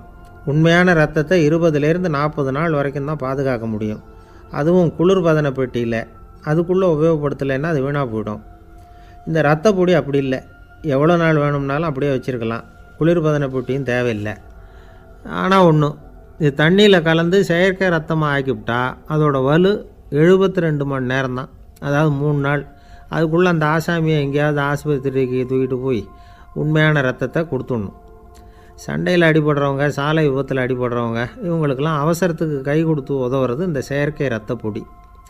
அதுக்கப்புறம் நாம் கொடுக்குற ரத்தம் தான் அவங்கள காப்பாற்றணும். இன்றைக்கி ரத்தத்தை தானமாக கொடுக்க தயாராக இருக்கிற நல்ல உள்ளங்கள் ஏராளம். எவ்வளவு ஆக்சிடெண்ட்டு, ஆப்ரேஷன், இதில் சம்மந்தப்பட்டவங்களை காப்பாற்றுறது நாம் தானமாக கொடுக்குற ரத்தம் தானே. ஒரு ஆக்சிடெண்ட்டு, ஒரு ஸ்கூட்டர் ஒரு ஆள் மேலே மோதி விட்டுது, பார்த்து வரக்கூடாதா அப்படின்னா அந்த ஆள், நீ தான் பார்த்து நடக்கணும், ஏன்னா 20 வருஷமாக நான் அந்த ஸ்கூட்டரை ஓட்டிக்கிட்டு இருக்கிறேன் அப்படின்னானா இவன். இதுக்கு அவன் சொன்னானா, நீ தான் பார்த்து ஓட்டணும், ஏன்னா 40 வருஷமாக நான் இப்படி நடந்துக்கிட்டு இருக்கிறேன் அப்படின்னானா. ஒரு ஊரில் ஒரு ராஜா இருந்தார். பெரிய அரண்மனையில் தான் இருக்கிறார். எல்லா வசதியும் இருந்தது. இருந்தாலும் அவர் எல்லாரும் சொல்கிறது எப்படி தெரியுமா? பிச்சைக்கார ராஜா. அப்படி ஒரு பேர் அவருக்கு நிலச்சி போச்சு. ஜனங்களும் சரி, மற்ற தேசங்களில் உள்ளவங்களும் சரி, அவர் அந்த பேர் சொல்லியே குறிப்பிடுறது வழக்கமாக போட்டுது. இது அவருக்கு ரொம்ப கவலையாக போச்சு. என்ன இது, நம்மளை தேடி வர்றவங்களுக்கெல்லாம் நாம் சோறு போடுறோம், நம்ம புகழ்ந்து பாடல் ஏற்றி கொண்டு வர்ற புலவர்களுக்கெல்லாம் அவங்க எப்படி வந்தாலும் ஒருவேளை சோறு போடணுங்கிறது உத்தரவு. இவ்வளவுலாம் செஞ்சும் நம்மளை போய் பிச்சைக்கார ராஜான்னு எல்லாரும் சொல்கிறாங்களே, அது ஏன், எதுக்காக இப்படி சொல்கிறாங்க? இதுதான் ராஜாவுக்கு குழப்பம். சரி, இதை பற்றி நம்ம அமைச்சர்கள்கிட்ட கேட்கலாமா அப்படின்னு யோசனை பண்ணார். இந்த விஷயத்தை போய் அவங்கக்கிட்ட எப்படி கேட்குறதுன்னு அவருக்கு தயக்கமாக இருந்தது. கௌரவ குறைச்சலாக தெரிஞ்சுது அவருக்கு. சரி, சாதாரண குடிமக்கள்கிட்ட இதை பற்றி கேட்கலாமா அப்படின்னு யோசனை பண்ணார். கேட்கலாம், ஆனால் அவங்க யாரும் ராஜா முன்னாடி வந்து நின்று தைரியமாக பேசக்கூடிய அளவுக்கு இல்லை. ராஜாவோட குழப்பம் நாளுக்கு நாள் அதிகமாக போச்சு. கடைசியாக அவர் ஒரு முடிவுக்கு வந்தார். அதாவது இதை பற்றி ஒரு பிச்சைக்காரங்கிட்டே கேட்டு பார்த்துட்டா என்ன. இதுதான் அவர் பண்ண முடிவு. உடனே மாறு வேஷம் போட்டுக்கிட்டு நகர்வலம் போனார். ஒரு பிச்சைக்காரனை கண்டுபிடிச்சார். இதை பாருப்பா, நம்ம ராஜாவை எல்லாரும் பிச்சைக்கார ராஜான்னே சொல்கிறாங்களே, அதுக்கு என்ன காரணமாக இருக்கும் அப்படின்னு கேட்டார். அதுக்கு அவன் சொல்கிறான், இதுக்கான பதிலை இன்னும் ஒரு 30 நாளில் சொல்கிறேன் அப்படின்னா. உடனே இவருக்கு சந்தோஷம். உண்மையை அவங்ககிட்ட சொன்னார். நான் வேறு யாரும் இல்லை, நான் தான் இந்த நாட்டு ராஜா. இப்போ நீ என் கூடவே வந்துடும், அரண்மனையிலேயே தங்கிக்கோ. 30 நாள் கழித்து எனக்கு பதில் சொல்லிவிட்டு அதுக்கப்புறமா நீ போகலாம் அப்படின்னு சொல்லி அழைச்சிட்டு வந்துட்டார். அரண்மனையில் ஒரு மூலையில் அவன் தங்கறதுக்கு இடம் கொடுத்தார். தினம் 2 வேளையும் இவனுக்கு சோறு போடுங்க அப்படின்னு உத்தரவு போட்டார். ராஜா கொடுத்த இடத்துல போய் உக்காந்துக்கிட்டான் அந்த பிச்சைக்காரன். தினமும் அந்த அரண்மனையில் நடக்கிறதையெல்லாம் கவனிச்சிக்கிட்டு வந்தான். வேளைக்கு சாப்பாடு வரும், சாப்பிட்டுக்கிட்டு இருக்கான். இப்படி 30 நாள் முடிஞ்சுது. ராஜா வந்தார். என்ன, என்னோட கேள்விக்கு பதில் என்னன்னு கண்டுபிடிச்சிட்டியான்னார். கண்டுபிடிச்சிட்டேன்னா. என்ன எல்லாரும் பிச்சைக்கார ராஜான்னு சொல்கிறாங்களே, அது நியாயமாக படுதா உனக்குன்னு கேட்டார். நியாயமாக தான் படுது, சந்தேகம் இல்லாமல் நீங்கள் பிச்சைக்கார ராஜா தான். என்னதான் நீங்கள் வசதியோடவும் படைபலத்தோடவும் இருந்தால் கூட நீங்கள் எங்கள் வர்க்கத்தை சேர்ந்த ஆசாமி தான் அப்படின்னு அடித்து சொல்லிவிட்டான் அந்த ஆள். ஏனால் அப்படி சொல்கிறேன்னு கேட்டார் இவர். அரசே, ஒரு உண்மையை கண்டுபிடிச்சி சொல்கிறதா நான் உங்ககிட்ட சொன்னேன். நீங்கள் ராஜ பரம்பரைன்னா உடனே உங்கள் கழுத்தில் கிடக்கிற முத்து மாலையை கழட்டி பரிசாக கொடுத்துருப்பீங்க, பொன்னையும் மணியையும் கொடுத்துருப்பீங்க. ஆனால் நீங்கள் அப்படி செய்யலை. என்னை ஒரு மூலையில் உட்கார வச்சு 2 வேளை சோறு போட சொன்னீங்க. உங்களை தேடி யார் வந்தாலும், யார் வந்து பாராட்டி பேசினாலும் அல்லது பிரச்சனைகளை சொன்னாலும் நீங்கள் செய்கிற ஒரே காரியம் சோறு போடுறது தான். பிச்சைக்காரனுக்கு சோறு மட்டும்தான் உலகம். உங்கள் விஷயத்திலையும் நீங்கள் அப்படி தான் நினைக்கிறதாக தெரியுது. நல்லா கவனிங்க. எந்த ஒரு பிரச்சனைக்கும் சோறு தான் முடிவுன்னு நினைக்கிறீங்க பாருங்கள். நீங்கள் சந்தேகமில்லாத எங்களை சேர்ந்த ஆள் தான் அப்படின்னு விட்டான் அந்த பிச்சைக்காரன். அதுக்கப்புறம் தான் அந்த ராஜா தன்னுடைய தவறுகளை எல்லாம் தேர்த்திக்கிட்டாராம். பசின்னு வர்றவங்களுக்கு சோறு தான் போடணும், அது தப்பு இல்லை. பாராட்ட வர்றவங்களுக்கெல்லாம் சோத்தையே போட்டு அனுப்புனா இப்படி தான் பேர் வரும். எனக்கு தெரிஞ்ச ஒருத்தர் தினமும் யாராவது ஒருத்தரை தன் வீட்டுக்கு அழைச்சிட்டு போவார், சாப்பாடு போட்டு அனுப்புவார். முன்னறிவிப்பு இல்லாமல் திடீர்னு ஒரு விருந்தாளியோட வீட்டில் போய் இவர் நிற்கிறது வழக்கம். அந்த அம்மாவும் இவருக்காக தயார் பண்ணி வச்சுருந்ததை இவர் அழைச்சிட்டு வந்திருக்கிற விருந்தாளிக்கு போட்டுருவாங்க. விருந்தாளி சாப்பிட்டுட்டு போனதுக்கப்புறம் இவர் மனைவிகிட்ட உனக்கு சிரமம் வேணாம் அப்படின்னு சொல்லிவிட்டு பக்கத்தில் உள்ள ஒரு ஹோட்டலுக்கு போய் காசு கொடுத்து சாப்பிட்டுட்டு வந்துடுவார். பல நாள் இப்படி நடக்கும். ஒரு நாள் அவரை தனியாக கூப்பிட்டுக்கிட்டு போய் ஏன் இப்படி பண்ணுறீங்கன்னு கேட்டோம். அதுக்கு அவர் சொல்கிறாரு, எங்கள் வீட்டு சாப்பாட்டிலேருந்து தப்பிக்கிறதுக்கு எனக்கு வேறு வழி எதுவும் தெரியல சார், அதனால தான் இப்படி பண்ணிகிட்ருக்கிறேன் அப்படின்னார் ரொம்ப பரிதாபமாக. ஒருத்தன் எப்படி நடந்துக்கிறாங்கிறத வச்சு தான் அந்த ஆள் எப்படிங்கிறத நாம் முடிவு பண்ணுறோம்.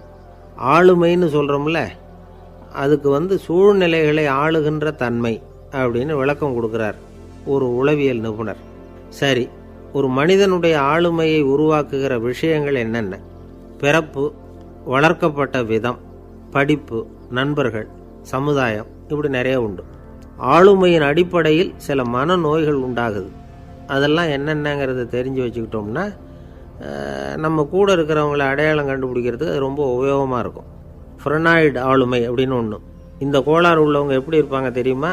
அதிக உணர்ச்சி, சந்தேகம், பொறாமை இதெல்லாம் அதிகமாக இருக்கும். வளைஞ்சு கொடுக்க மாட்டாங்க. அடுத்தவங்களோட இணக்கமான உறவு இருக்காது. அவங்க செய்கிற தப்புக்கெல்லாம் அடுத்தவங்களை குறை சொல்லிகிட்டு இருப்பாங்க. இது ஒரு ரகம். அடுத்தது ஸ்கிசாய்டு ஆளுமை அப்படின்னு சொல்கிறாங்க. இந்த கோளாறு உள்ளவங்க அடுத்தவங்களோட பழக கூச்சப்படுவாங்க. சின்ன வயசுலேயே இது ஆரம்பமாயிடுது. பகல் கனவுலேயே சஞ்சரிப்பாங்க. அவங்களுடைய விரோதம், கோபம் இதை கூட வெளியில் காட்டிக்க முடியாமல் இருப்பாங்க. இவங்களுக்கு அகமுகம், பிரச்சனைகள்லேருந்து ஒதுங்கி எதுலேயும் ஈடுபாடு இல்லாதவங்களாக இருப்பாங்க. இப்படி ஒரு ரகம். அடுத்தது சைக்ளோதமிக் ஆளுமை அப்படின்னு சொல்கிறாங்க. அது என்னென்னா, உணர்ச்சிகளில் ஏற்றத்தாழ்வு அதிகமாக இருக்குமா. சில சமயம் பார்த்தா மகிழ்ச்சியாக இருப்பாங்க, சில சமயம் சோகமாக உட்காந்துருப்பாங்க. அவங்க மனநிலைக்கு தகுந்த மாதிரி சமூக நிகழ்ச்சிகளில் பங்கெடுத்துக்குவாங்க. இன்னொரு வகை என்னென்னா எண்ணப்பீடிகை ஆளுமை அப்படின்னு பேர் வச்சுருக்கிறாங்க. அதுக்கு இவங்களுக்கெல்லாம் கரெக்டாக இருக்கணும், எல்லாம் சட்டத்திட்டம் எதுலேயும் ஒரு ஒழுங்குமுறை, இப்படி எதிர்பார்க்குற மனோபாவம். இவங்க எதிர்பார்ப்புக்கும் வரன்முறைக்கும் மற்றவங்க கட்டுப்படணும்னு நினைப்பாங்க. இந்த நிலைமை நீடித்தா என்ன ஆகும் தெரியுமா? அலைக்கழிக்கிற எண்ணங்கள் திரும்ப திரும்ப ஒரே செயலை செய்ய தூண்டுற மனத்தளர்ச்சிக்கு ஆளாயிடுறாங்க. அடுத்தது ஹிஸ்டீரியா ஆளுமை. சின்ன விஷயத்தையெல்லாம் பெருசுப்படுத்தி நாடகமாக்குற நடிகர்கள் இவங்க. உணர்ச்சி அதிகம் உள்ளவங்க. இவங்க மன எழுச்சியில் பக்குவமின்மை, குழந்தைத்தனம், முதிர்ச்சியின்மை எல்லாம் இருக்கும். தன்னலம் மிக்க குணம். பிறர் தன்னை மட்டுமே கவனிக்கணும்னு நினச்சி செயல்படுறது, இதெல்லாம் இவங்க அடையாளம். அடுத்த ரகம் எப்படின்னா வளர்ச்சியற்ற ஆளுமைன்னு சொல்கிறாங்க. அடுத்தவங்களோட இணங்கி போக முடியாதவங்க, அறிவு, மன எழுச்சி, சமூக உறவு இதில் எல்லாம் போதுமான வளர்ச்சியையும் நிறைவையும் பெற முடியாதவங்க. இவங்களால் வாழ்க்கையில் முன்னேற முடியாது. பிச்சைக்காரங்க, குற்றவாளிகள் இவங்ககிட்டெல்லாம் இது மாதிரியான ஆளுமை அதிகமாக இருக்குமா. அடுத்தது என்னென்னா சோர்வுடைய ஆளுமை. எதுலேயும் உற்சாகம் இல்லாமல் சோர்ந்து போயிருப்பாங்க. அதுக்கெல்லாம் நமக்கு வலிமை இல்லைப்பா அப்படின்னு சொல்லிகிட்டு இருப்பாங்க. சின்ன விஷயங்களுக்கெல்லாம் அதிர்ச்சி அடையிறது, வாழ்வின் சுவையை அனுபவிக்க முடியாதவங்க. இன்னொரு ரகம் இது கொதித்தெழும் ஆளுமைங்கிறாங்க. எதுக்கு எடுத்தாலும் ஆத்திரம், குரோதம், வன் செயல் இதிலெல்லாம் ஈடுபாடு இப்படி உள்ளவங்க. நத்தை வகை ஆளுமை அப்படின்னு ஒன்று. அடுத்தவங்க மேலே விரோதம் இருக்கும், அடிக்கணுங்கிற எண்ணம் இருக்கும். ஆனால் அதை அப்படியே வெளியில் காட்டாமல் அதே சமயம் அமைதியான முறையில் வெறுப்பை வெளிக்காட்டுற ரகம். இவங்கெல்லாம் பேசாமல் கம்முன்னு இருந்துக்கிட்டே நினச்சதை நிறைவேற்றிக்கிடுவாங்க. முன்ஜாக்கிரதை ஆளுமை அப்படின்னு ஒரு ரகமாக. பாதுகாப்பின்மை, சந்தேகம், முழுமையின்மை, அறவேக்காட்டுத்தனம் இந்த மனப்போக்கு அதிகமாக இருக்கிறதுனால அகம்பாவம், புடிவாதம், எச்சரிக்கை எல்லாம் அளவுக்கு மீறி இருக்கும். இதுவரைக்கும் நாம் பேசிக்கிட்டு இருந்த ஆளுமை பண்புகள் அளவுக்கு அதிகமாக போயிட்டுதுன்னா ஆளுமை கோளாறுகள் ஏற்படும். அதன் அடிப்படையில் மனவியாதிகள் வருமா. அதனால் இணக்கமான, எல்லாரும் விரும்புகிற இயல்பான ஆளுமையை பெறுவதற்கு நாம் முயற்சி செய்யணும் அப்படிங்கிறது மனோதத்துவ நிபுணர்களுடைய ஆலோசனை. ஒருத்தர் ஒரு மனோதத்துவ டாக்டரை தேடிட்டு வந்தாராம். டாக்டர், எனக்கு மனசில் ஏதோ வியாதி, ஆளுமை கோளாறு, அதாவது எனக்கு சீக்கிரமாக செத்து போனால் தேவையில்லைன்னு தோணுது அப்படின்னாராம். உடனே அந்த டாக்டர், சரி அப்படின்னா இங்கே இருங்க, நான் வைத்தியம் பார்க்குறேன் அப்படின்னாராம். ஆஃபீஸு முடிஞ்சு வீட்டுக்கு போகிற சமயத்தில் ஒருத்தர் கடைக்கு போய் ஸ்வீட் வாங்கினார். சரி, வீட்டுக்கு பிள்ளைங்களுக்கு தான் வாங்கிட்டு போகிறார் அப்படின்னு மற்றவங்க நினச்சாங்க. அவர் அப்படி செய்யலை. அந்த இடத்துலையே பொட்டலத்தை பிரித்தார். திருட மாதிரி அப்படியே சுற்றி ஒரு தரம் பார்த்துக்கிட்டார். யாரும் தெரிஞ்சவங்க இல்லைங்கிறத முடிவு பண்ணிவிட்டு அவசரமாக அதை அப்படியே போட்டு முழுங்கிவிட்டு கையை தொடச்சிக்கிட்டு நல்ல பிள்ளை மாதிரி நடந்து போக ஆரம்பிச்சிட்டார். அவர் யாருன்னா, அவரோட பிரச்சனை எல்லாருக்கும் தெரியாது, சில பேருக்கு தான் தெரியும். அதாவது அவர் உடம்பில் சர்க்கரை இருக்குதுன்னு டாக்டர் சொல்லிவிட்டாராம். அதனால் வீட்டில் சர்க்கரையே இவர் கண்ணில் காட்டுறதில்ல. அதனால் இவர் யார் கண்ணிலையும் படாமல் இப்படிப்பட்ட வேலைகள்லாம் செய்கிறது வழக்கம். யாருக்கும் தெரியாமல் இப்படி ஸ்வீட்டை வாங்கி சாப்பிட்டுட்டு அவர் பாட்டுக்கு போயிடுறது. இப்படிப்பட்டவங்களுக்கெல்லாம் கொஞ்சம் ஆறுதலான தகவல் இன்றைக்கி. அது என்னென்னா, நாம் சாப்பிட்ற சர்க்கரைக்கும் நம்ம உடம்பில் உள்ள சில கோளாறுகளுக்கும் அப்படி என்ன தான் சம்மந்தம் இருக்குது. இதை பற்றி சமீபத்தில் சில ஆராய்ச்சிகள்லாம் நடந்திருக்குது. ஏன்னா சர்க்கரைன்னாவே விஷம் மாதிரி அதை பார்க்குறவங்களும் சில பேர் உண்டு. சின்ன பிள்ளைங்களுக்கு வயத்தில் பூச்சி உண்டாகிறதுலேருந்து பெரியவங்களுக்கு நீரிழிவு வர்ற வரைக்கும் எல்லாத்துக்கும் சர்க்கரை தான் காரணம்னு சொல்லிகிட்டு இருக்கிறோம். ஆனால் அந்த அளவுக்கு பயப்பட வேண்டிய அவசியம் இல்லை அப்படின்னு சொல்கிறாங்க. சர்க்கரை வியாதி, இருதய நோய், பித்த நீர்ப்பை நோய் இதெல்லாம் சில நோய்கள்லாம் நாம் சாப்பிட்ற சர்க்கரைக்கும் தொடர்பு இருக்குன்னு நினைக்கிறோம். ஆனால் அப்படி சம்பந்தம் உண்டுங்கிறதுக்கு போதுமான அளவுக்கு ஆதாரம் இல்லை அப்படிங்கிறாங்க ஆராய்ச்சியாளர்கள். ஒரே ஒரு சம்பந்தம் தான் உறுதியாக இருக்குதான். அதுவும் இந்த பல் சிதைவு அப்படின்னு இருக்கு இல்லையா, அந்த சர்க்கரை சாப்பிட்றதுக்கும் இந்த பல் சிதைவுக்கும் சம்பந்தம் இருக்குது அப்படிங்கிறத மட்டும் உறுதியாக சொல்கிறாங்க.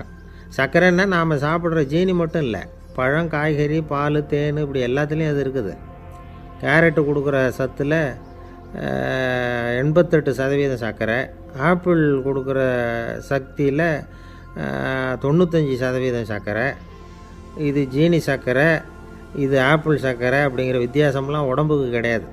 ரெண்டுமே உடனடியாக சக்தி கொடுக்குது. ஒரு ஸ்பூன் சர்க்கரையில் 16 கலோரி தான் சத்து இருக்குது. அதிகமாக சர்க்கரை சாப்பிட்டா நீரிழிவு வந்துருங்கிறது தப்பான ஒரு அபிப்பிராயம். டயபெட்டிஸுங்கிறது ஒரு மெட்டபாலிக் டிசார்டர், அவ்வளவுதான். அதாவது நாம் சாப்பிட்ற சர்க்கரையை நம்ம உடம்பு திறமையாக உபயோகப்படுத்திக்க முடியல அப்படின்னு அர்த்தம். அதனால தான் அதிகமாக இனிப்பு வேணாம்னு சொல்கிறோம். ஏற்கனவே உடம்பால் முடியாத ஒன்றை மறுபடியும் அது தலையில் சுமத்தி அதிகமாக வேலை வாங்க வேணாமே அப்படிங்கிறதுக்காக தான். ஆகாரத்தில் அதிகமாக சர்க்கரை இருந்தால் அதனால் உடனே சர்க்கரை வியாதி வந்துடும்ங்கிறதுக்கு விஞ்ஞான ரீதியாக போதுமான ஆதாரம் இல்லை. அதனால் எப்போவாவது அதிகமாக ஸ்வீட்டு சாப்பிட்டுட்டா ஐயோ அதிகமாக சாப்பிட்டோமோ என்ன பண்ண போகுது தெரியலையே அப்படின்னு நினச்சி மனசை போட்டு குழப்பிக்க வேண்டியதில்லை. பொதுவாக எதுவுமே அதிகமாக வேண்டாம், எல்லாம் சீராக இருந்தால் போதும். நீரிழிவுங்கிறது புதுசாக வந்துட்ட ஒரு நோய் இல்லை, ரொம்ப காலமாகவே இருக்கிற ஒன்று தான். நம்ம முன்னோர்கள் இதை மதுமேகம் அப்படின்னு சொல்லுவாங்க. அதை கட்டுப்படுத்துறதுக்கு அவங்களே சில வழிமுறையை சொல்லி வச்சுருக்கிறாங்க. அது என்னென்னா வேறு ஒன்றும் இல்லை, இந்த பாவக்காய், முள்ளங்கி, அருகம்புல், அவ்வளவுதான். வெள்ளை முள்ளங்கி இருக்குல்ல, அதை வாரத்துக்கு 3 நாள் சாப்பிட்டுக்கிட்டு வாங்க. நூலுக்கோல் ரொம்ப நல்லது. இல்லைன்னா முள்ளங்கி சாறு 1 ounce சாப்பிட்டுட்டு வரலாம். ரத்தத்தில் சேர்கிற சர்க்கரை அளவை இதெல்லாம் கட்டுப்படுத்துது. சிறுநீரில் காணப்படுகிற சர்க்கரை அளவையும் சமநிலைப்படுத்துது. தினமும் ஆகாரத்தில் கோதுமை, கேழ்வரகு, வெந்தயம், கருவேப்பிலை, சோயாபீன்ஸ் எது கிடைக்குதோ சேர்த்துக்கலாம். இப்படிலாம் செஞ்சுக்கிட்டு வந்தால் அப்புறம் வீட்டுக்கு தெரியாமல் கடையில் போய் நின்றுக்கிட்டு ஸ்வீட் வாங்கி திருட்டுத்தனமாக சாப்பிட வேண்டிய அவசியமே உங்களுக்கு வராது. 2 ஆசாமிகள் கடற்கரையில் உட்காந்து சாவகாசமாக பேசிக்கிட்டு இருந்தாங்களாம். ஒருத்தர் சொன்னார், இன்னொருத்தருக்கு தெரியாமல் ஸ்வீட்டு சாப்பிட்றதே எப்பவும் இடைஞ்சல் தான் சார். நேற்றுக்கு பாருங்கள், அப்படி தான் சாப்பிட்டுக்கிட்டு இருந்தேன், வீட்டுக்காரி கண்ணில் போட்டுவிட்டுது, அதுக்கப்புறம் ஒரே ரகலையாக போச்சு அப்படின்னாராம். எனக்கு கூட அப்படி தான் சார் ஆகிட்டுது, ஒரே ரகலை அப்படின்னாராம் இன்னொருத்தர். நீங்கள் சாப்பிட்டதும் உங்கள் வீட்டுக்காரங்க கண்ணில் போட்டுவிட்டுதா சார் அப்படின்னு கேட்டிருக்கார் இவர். அதுக்கு அவர் சொன்னாராம், அப்படி இல்லை சார், கடைக்காரர் கண்ணில் போட்டுவிட்டுதோ, நான் அவருக்கு தெரியாமல் அந்த ஸ்வீட்டை அவர் கடையிலேருந்து எடுத்திருந்தேன் அப்படின்னு விளக்கம் கொடுத்தாராம் இந்த ஆள். ஒருத்தர் முகத்தை தொங்க போட்டுக்கிட்டு ஒரு மாதிரியாக வந்தார். என்ன விஷயம்னு விசாரித்தேன். என்னுடைய நண்பன் ஒருத்தங்கிட்ட கருத்து வேறுபாடு, இனிமேல் நமக்குள்ளே எந்த சம்மந்தமும் வேணாம்னு நட்பை முறிச்சிட்டு வந்துட்டேன்னா. நண்பர்கள்னு இருந்தால் கருத்து வேறுபாடு வரத்தான் செய்யும்னு. கருத்து வேறுபாடு வராமல் இருக்கிறதுக்கு ஏதாவது வழி உண்டா அப்படின்னு கேட்டாங்க. அதை பற்றி நிபுணர்கள் சில யோசனைகளை சொல்லியிருக்கிறாங்கன்னு. முதல் விஷயம் என்னென்னா, உங்கள் நண்பனுக்கு ஒரு செய்தி சொல்லணும்னா அதை நீங்களே நேரடியாக சொல்லுங்கள், அல்லது உங்கள் கைப்பட கடிதம் எழுதுங்க. அதாவது நேரடி தொடர்பு முக்கியம். அதை விட்டுட்டு இன்னொருத்தர் மூலமாக நண்பர்களுக்கு செய்தி அனுப்புனா நீங்கள் சொல்கிற செய்தி அப்படியே போய் சேராது, அது சேதமாயிடும். அதை கூட்டி குறைச்சி சொல்லிவிடுவாங்க, அது குழப்பத்தில் கொண்டாந்து விட்டுரும். இது ஒரு யோசனை. 2வது யோசனை என்னென்னா, நீங்கள் ஒரு நல்ல காரியத்தை செய்யும் பொழுது உங்கள் நண்பரையும் சேர்த்துக்குங்க, அவருக்கும் அதில் ஒரு ஈடுபாட்டை உருவாக்குங்க. 3வது யோசனை, நம்ம பக்கத்தில் இருக்கிற நண்பர் மகிழ்ச்சி அடைகிற மாதிரி ஏதாவது செய்யணும். சின்ன சின்ன செயல்களாக இருந்தாலும் பரவாயில்ல, அவர் நமக்கு எதுவும் செய்யலையே, நாம் எதுக்கு செய்யணும் அப்படின்னு நினச்சிக்கிட்டு இருக்கக்கூடாது. 4வது யோசனை என்னென்னா, உங்களுக்கு ஒரு பிரச்சனையா அல்லது உங்கள் நண்பருக்கு ஒரு பிரச்சனையா, எதுவாக இருந்தாலும் 2 பேரும் சேர்ந்து உட்காந்து ஆலோசனை பண்ணுங்கள். நம்ம யோசனையும் கேட்கப்படுதே அப்படிங்கிற நினைப்பே அவருக்கு ஒரு மன நிறைவை உண்டாக்குமா. 5வது யோசனை, உங்கள் நண்பர் ஏதோ ஒரு காரியத்தை செய்கிறார், நீங்கள் உடனே அவசரப்பட்டு நீ செய்கிறது தப்புன்னு தீர்ப்பு சொல்லக்கூடாது. அவர் அதை செய்யறதுக்கான நியாயங்கள் எவ்வளவோ இருக்கும், அதை புரிஞ்சுக்கிறதுக்கு முயற்சி பண்ணணும். 6வது யோசனை, உங்கள் நண்பர் என்ன சொன்னாலும் அதை பொறுமையாக கேளுங்க. அவர் சொல்கிறத புரிஞ்சுக்கணும், அவர் சொல்ல விரும்புகிறத புரிஞ்சுக்கணும், அவர் சொல்ல முடியாமல் தவிக்கிறதையும் புரிஞ்சுக்கணும். இப்படி 3 விதமாகவும் அவரை புரிஞ்சுக்கிட்டு அதுக்கு தகுந்த மாதிரி செயல்படணும். 7வது யோசனை என்னென்னா, உங்கள் நண்பர் உங்ககிட்ட ஏதோ ஒரு கருத்தை சொல்கிறார், அது உங்களுக்கு பிடிக்கல, அதுக்காக உடனே நீ சொல்கிறது சரியில்லை, நான் ஒத்துக்க மாட்டேன் அப்படின்லாம் மறுத்துக்கிட்டு இருக்கக்கூடாது. அவர் சொல்கிறத கேட்கணும், பொறுமையாக சிந்திக்கணும், அதுக்கப்புறம் பதில் சொல்லணும். இப்படிலாம் நடந்துக்கிட்டால் நண்பர்களுக்குள்ள கருத்து வேறுபாடு வர்றதுக்கு வாய்ப்பே இருக்காது அப்படின்னு வல்லுநர்கள் தொகுத்து சொல்லியிருக்கிறாங்க இந்த யோசனைகளை. எனக்கு தெரிஞ்ச சில நண்பர்கள் உண்டு, அவங்களுக்குள்ளேயும் கருத்து வேறுபாடுகள் வராமல் இருக்கிறதுக்கு சில நுட்பங்களை கையாளுறது உண்டு. ஒருத்தர் சொன்னார், அந்த டாக்டர் சின்ன வயசுலேருந்து என் கூட பழகினவர், நாங்கள் 2 பேரும் இணை பிரியாத நண்பர்கள், இருந்தாலும் எனக்கு உடம்பு சரியில்லைன்னா நான் அவர்கிட்ட வைத்தியம் பார்த்துக்க மாட்டேன் அப்படின்னார் ஒருத்தர். ஏன் அப்படின்னு கேட்டேன். எங்கள் நட்பு கெட்டுப்போடக்கூடாது இல்லையா, அதனால தான் அப்படின்னார் இவர். ஒரு மனுஷனுக்கு 3 விதத்தில் கர்வம் உண்டாகிறதுக்கு வாய்ப்பு உண்டு. பணம், பதவி, புகழ். பணம் அதிகமாக வந்தால் கர்வம் வரலாம், பதவி பெருசாக வந்துட்டுதுன்னா கர்வம் வரலாம், புகழ் அதிகமாக போனாலும் கர்வம் வரலாம். இந்த 3 வகையான கர்வத்துக்கும் இடம் கொடுக்காமல் இருக்கிறாங்க பாருங்கள், அவங்க தான் சிறந்த மனிதர்கள். ஒரு பெரிய பொறுப்பில் இருக்கிறவங்களுக்கு கர்வம் வந்துடக்கூடாது. அப்படி வந்துட்டுதுன்னா அது எல்லாருக்கும் இடைஞ்சல். ஒரு ராஜா இருந்தார். அவர் ஒரு நாள் தன்னுடைய தலைநகரத்தை சுற்றி வந்துக்கிட்டு இருந்தார். ஒரு இடத்துல ஒரு அழகான நிலத்தை பார்த்தார். ஆஹா, இந்த இடத்துல நமக்குன்னு ஒரு மாளிகையை கட்டினா எவ்வளோ நல்லாயிருக்கும் அப்படின்னு நினச்சார். ராஜா நினச்சா அது முடியாத காரியமா? சரி, இந்த நிலம் யாருக்கு சொந்தம்னு விசாரிங்க அப்படின்னார் பக்கத்தில் இருந்தவங்கக்கிட்ட. அவங்கெல்லாம் ஓடி போய் விசாரித்தாங்க. அந்த இடம் வந்து ஒரு வயசான கிழவிக்கு சொந்தம், வயசான அம்மாவுக்கு சொந்தமாக. அந்த அம்மா தான் அதில் ஒரு குடிசையை போட்டு குடியிருந்துகிட்டு இருக்கிறாங்க. சரி, அந்த நிலத்துக்கு வந்து ஒரு விலையை நிர்ணயம் பண்ணி அதை அந்த வயசான அம்மாக்கிட்ட கொடுத்துருங்கோ அப்படின்னு உத்தரவு போட்டார் ராஜா. ஆனால் அந்த அம்மா, இது எங்கள் பூர்வீக இடம், இதை விற்க மாட்டேன் அப்படின்னு சொல்லிவிட்டுது. சரி, 2 பங்கு விலை கொடுக்குறோம்னு சொல்லி பாருங்க அப்படின்னாங்க. அப்படியே சொன்னாங்க அரண்மனை ஆட்கள். அதுக்கும் சம்மதிக்கலை அந்த அம்மா. இதை கேள்விப்பட்டதும் ராஜாவுக்கு கோபம் வந்துட்டுது. தன்னுடைய ஆளுங்களை கூப்பிட்டார். போய் அந்த குடிசையை பிரித்து எறிங்க, காசெல்லாம் ஒன்றும் கொடுக்காதீங்க அப்படின்னு கத்தினார். அவ்வளோதான். அடுத்த நிமிஷம் அரண்மனை ஆசாமிகள் போனாங்க, குடிசையை பிரித்து எரிஞ்சாங்க. அந்த வயசான அம்மா இருக்குது, அதுவும் அந்த இடத்த விட்டு துரத்தி விட்டாங்க. அந்த இடத்துல ஒரு அரச மாளிகையை கட்டி முடிச்சிட்டாங்க. அந்த வயசான அம்மா பாவம், ராஜாவே இப்படி பண்ணால் யார்கிட்ட போய் முறையிட முடியும்?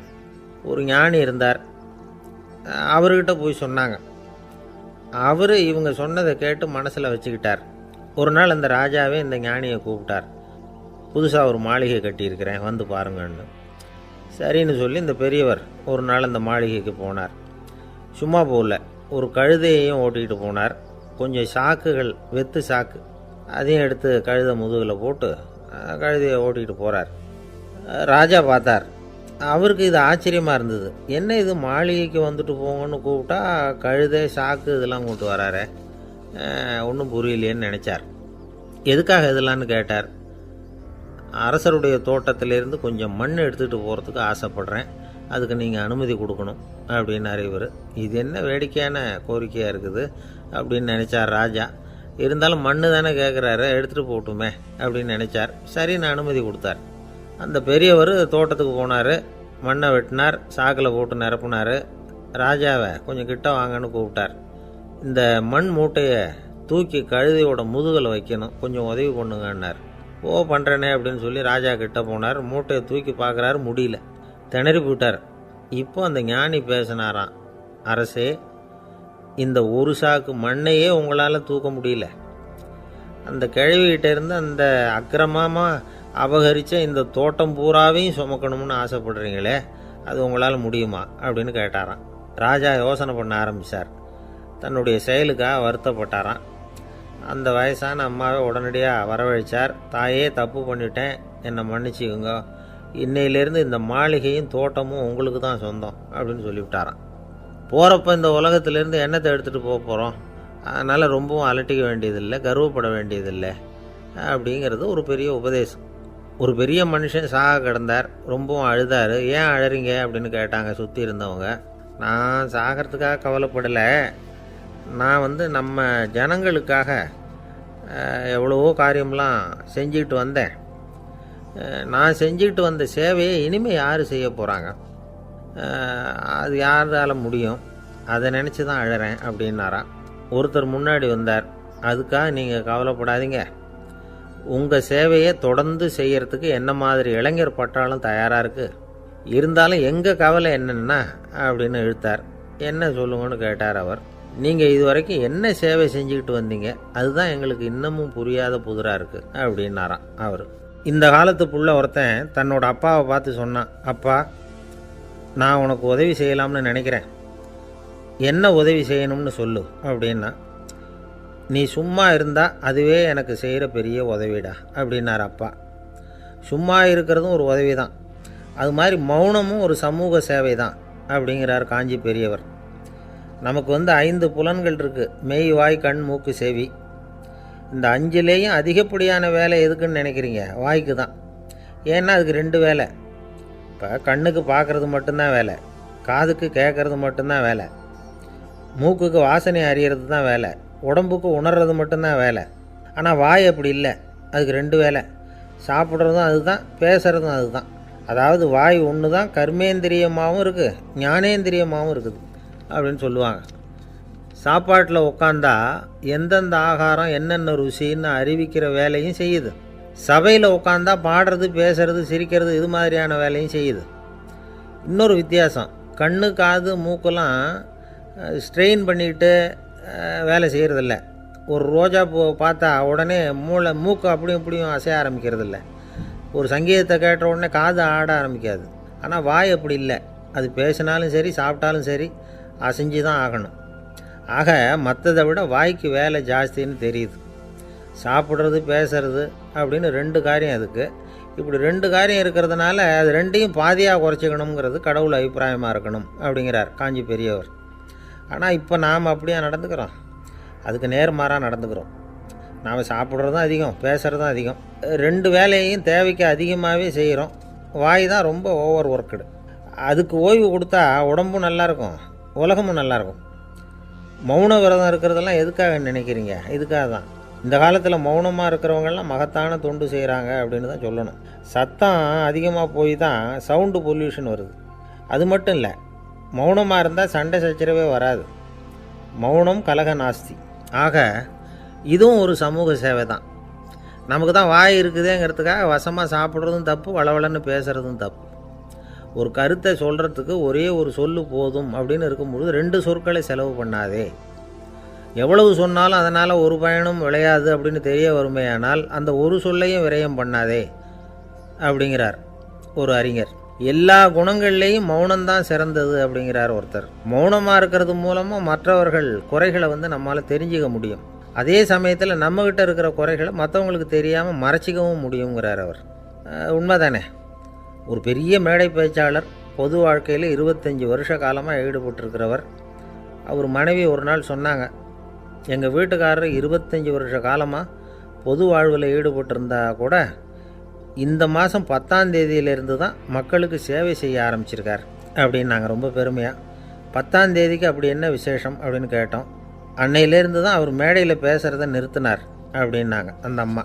ஒரு நண்பர் அவசரமாக என்கிட்ட ஓடி வந்தார். அப்புறம் சொன்னார், என்னால் நம்பவே முடியல சார், என் பையனை அப்படி அப்படின்னு சொல்லி ஆச்சரியப்பட்டார். உங்கள் பையன் அப்படி என்ன தான் செஞ்சுட்டான் அப்படின்னு கேட்டேன். என்னால் முடியாத ஒரு காரியத்தை அவன் செஞ்சுட்டான் சார் அப்படின்னார். அது என்னன்னு தான் சொல்லுங்களேன். என்ன 5ஆவது வகுப்பில் அவன் ஒரே தடவையில் தேறிட்டான் சார், அதாவது ஒரே அட்டம்ப்டில் பாஸ் ஆகிருக்கான் அப்படின்னார் மூச்சு வாங்க. கஷ்டப்பட்டு பரீட்சை எழுதுனது அவன், இவருக்கு ஏன் மூச்சு வாங்குது? நம்மால் செய்ய முடியாத ஒரு காரியத்தை இன்னொருத்தர் செய்யும் பொழுது அது நமக்கு ஆச்சரியமாக இருக்குது. சர்க்கஸ் பார்க்குறோம், ஒருத்தர் அந்த இடத்துல தொங்குறார், அது நமக்கு ஆச்சரியம். ஏன்னா அது நம்மால் முடியாத காரியம். நம்மால் முடியாத ஒன்றை அடுத்தவர் எளிதாக செய்யும் பொழுது நாம் மருள்வது இயற்கை. இதை தான் தொல்காப்பியம் மருட்கை அப்படின்னு சொல்லுது. இந்த வியப்பு இருக்குதே, இது 4 வகையில் ஏற்படுறதாக தொல்காப்பியம் சொல்லுது. அது என்ன 4 வகை? முதல் வகை எப்படின்னா புதுமையான அரிய செயல்களை செய்கிறது. 2வது வகை என்னென்னா பெரும் செயல்களை செய்கிறது. 3வது வகை என்னென்னா மிக நுட்பமான செயல்களை செய்கிறது. 4வது வகை என்னென்னா ஆக்கம் தரும் செயல்களை செய்கிறது. புதுமை, பெருமை, சிறுமை, ஆக்கமோடு மதினம் சாலா மருட்கை 4 அப்படிங்கிறது தொல்காப்பியம். இன்றைக்கி விஞ்ஞானம் புதுசு புதுசாக எதையோ கண்டுபிடிக்குது. ஆரம்பத்தில் அது ஆச்சரியமாக இருக்குது, அப்புறம் அது நமக்கு பழகி போடுது. வானொலி பெட்டி புதுசாக வந்தப்போ ஒரு பெட்டி பேசுதுங்கிறது எவ்வளோ பெரிய ஆச்சரியம். இப்போ யாரும் அதை ஆச்சரியமாக பார்க்குறதில்ல. மதினம் சாலா மருட்கை அப்படின்னு ஒரு சொற்றொடர் வருது பாருங்க, அதில் கருத்தாழம் உண்டு. எதை பற்றியும் போதுமான அளவு புரிந்து கொள்ளாத போது ஒருத்தர் ஆச்சரியப்படுறார். புரிந்து கொண்ட பிறகு ஆச்சரியம் மறைஞ்சு போடுது. மிக நுட்பமான செயல்களும் நம்ம ஆச்சரியப்பட வைக்கும். ஒரு அரிசியில் ஒரு திருக்குறள் எழுதி காட்டுறாங்க, ஒரு முட்டை ஓட்டுக்குள்ளே ஓவியம் தீட்டி காட்டுறாங்க. கருங்கல் சிற்பங்களில் எவ்வளவு நுட்பமான வேலைப்பாடுகளை எல்லாம் பார்த்து ஆச்சரியப்படுறோம். இது மாதிரி ஆக்கப்பூர்வமான அரிய செயல்களை செய்கிறது கூட வியப்பை உண்டு பண்ணும். குப்பை கூலங்களை கூட வாழ்க்கைக்கு பயன்படுகிற பொருளாக மாற்றுகிறவர்கள் இருக்காங்க. அவர்களுடைய செயல் வியப்பு அளிக்குது. இடைக்காட்டு சித்தர் பாடின 30 நூலில் வர்ற ஒரு பாடல், ஆற்றல் பிறர் அறிதலின் அகம் கிளர்வு உறுதலின் கற்று அறி பாணர் கெழுமிய கோடலின் தோற்றம் உருகவே போற்றல் சால் வியப்பே.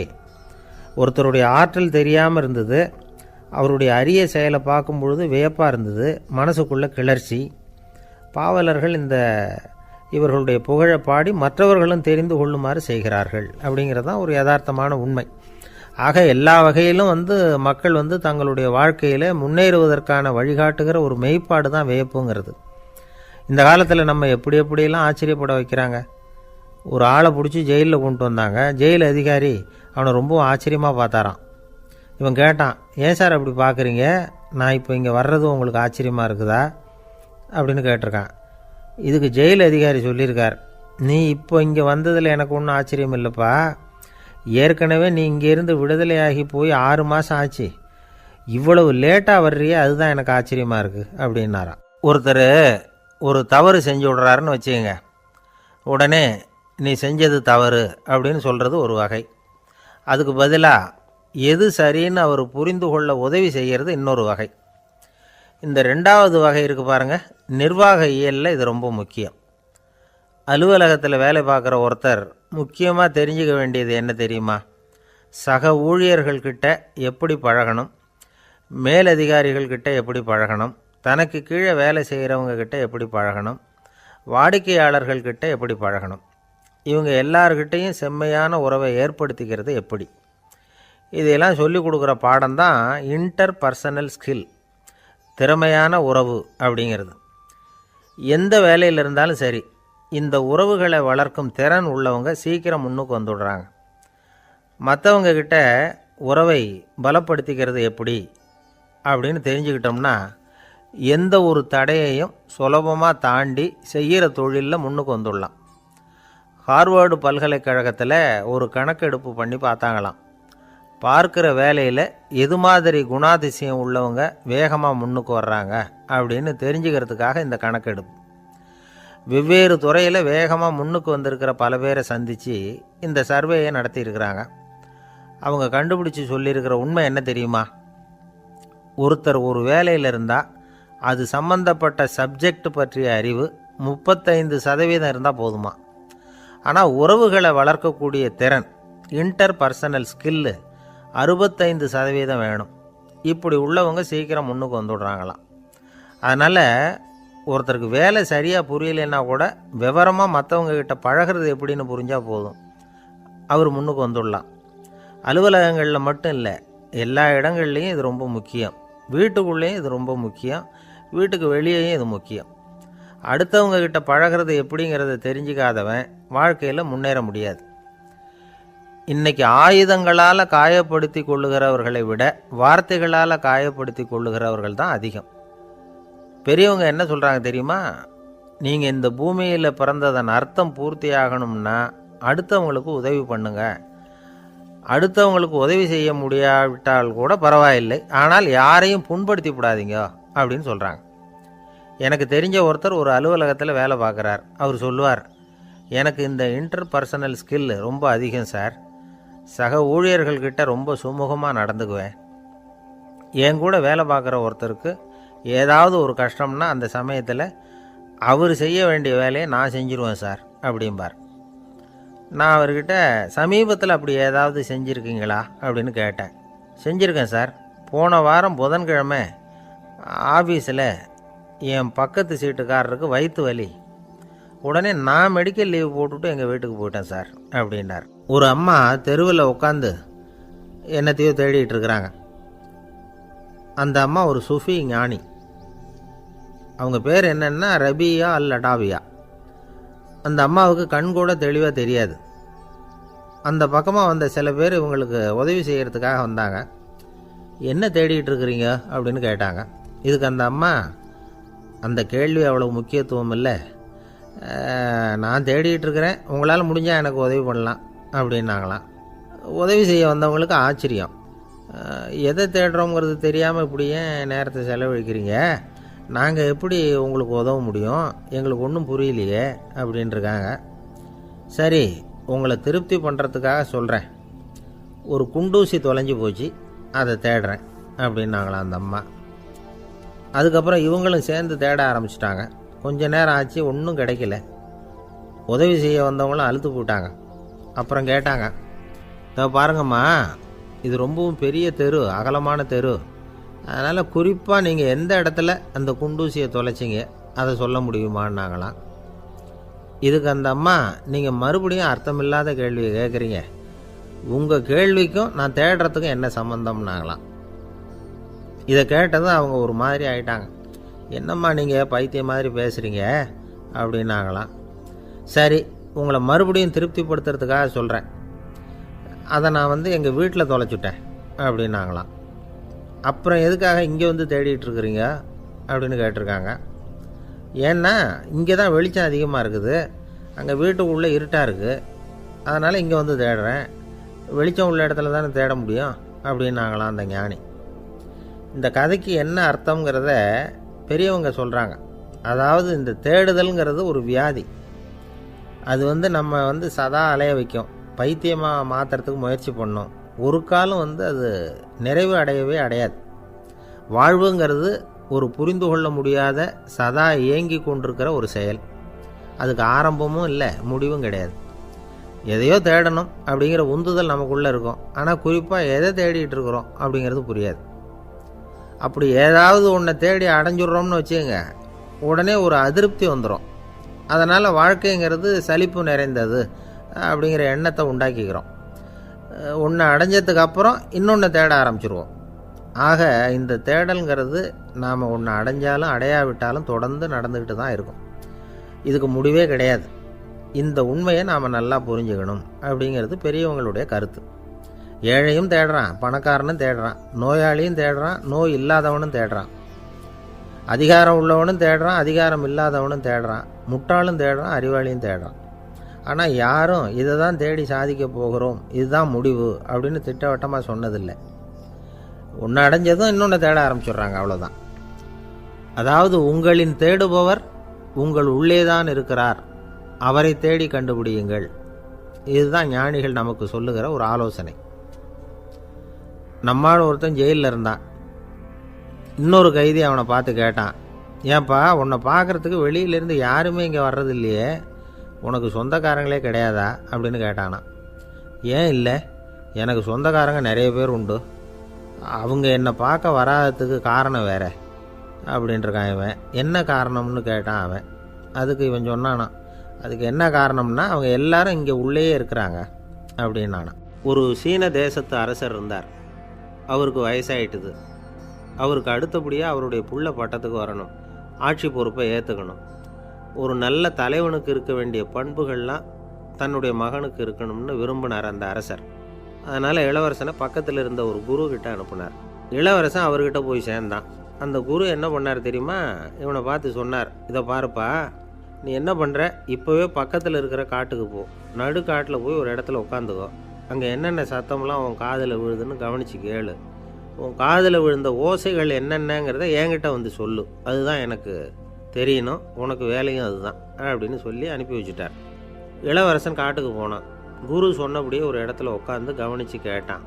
அதுக்கப்புறம் குருக்கிட்ட திரும்பி வந்தான். என்னென்ன சத்தம்லாம் கேட்ட அப்படின்னு கேட்டார் குரு. குருவே, காட்டில் நான் பறவைகள் சத்தம்லாம் கேட்டேன், மிருகங்களின் ஓசையையும் கேட்டேன், இதை தவிர இடி மின்னல் மழை இதுகளோட சத்தத்தையும் கேட்டேன் அப்படின்னா. குரு யோசனை பண்ணார், நீ இன்னமும் சரியாக கேட்கல, அதனால் மறுபடியும் காட்டுக்கு போ, கொஞ்ச நாள் தங்கியிருந்து கேட்டுட்டு வா அப்படின்னார். இளவரசனுக்கு ஒன்றும் புரியல. இருந்தாலும் குருவின் கட்டளையாச்சே, மறுக்க முடியுமா? உடனே அவன் மறுபடியும் காட்டுக்கு போனான். ஒரு இடத்துல உட்காந்தான். கொஞ்ச நேரம் உன்னிப்பாக கவனித்து கேட்டான். சில நாள் கழித்து குருக்கிட்ட திரும்பி வந்தான். குருவே, இந்த தடவை சில துல்லியமான சத்தங்களை எல்லாம் கேட்டான். தேனீ பறக்கிற சத்தம், நீரோடையின் மெல்லிய ஓசை, இதெல்லாம் கேட்டேன்னா. குரு சிரித்தார். நீ மறுபடியும் காட்டுக்கு போ, இன்னும் சில நாள் அங்கே இரு, முழுமையாக கவனமாக கேட்டுக்கிட்டு வா அப்படின்னு சொல்லி அனுப்பி வச்சுட்டார். இளவரசனுக்கு குழப்பம் அதிகமாயிட்டுது. ஒன்றுமே புரியல. மறுபடியும் காட்டுக்கு போனான். மௌனமாக ஒரு இடத்துல உட்காந்துட்டான். அப்படியே தியானத்தில் ஆழ்ந்துட்டான். சில நாளில் அவனுக்கு இதுவரை கேட்காத ஓசைகள்லாம் கேட்க ஆரம்பிச்சிட்டு, இதைத்தான் நான் கேட்கணும்னு என்னுடைய குரு எதிர்பார்த்துருக்கிறாருங்கிறத புரிஞ்சுக்கிட்டான்.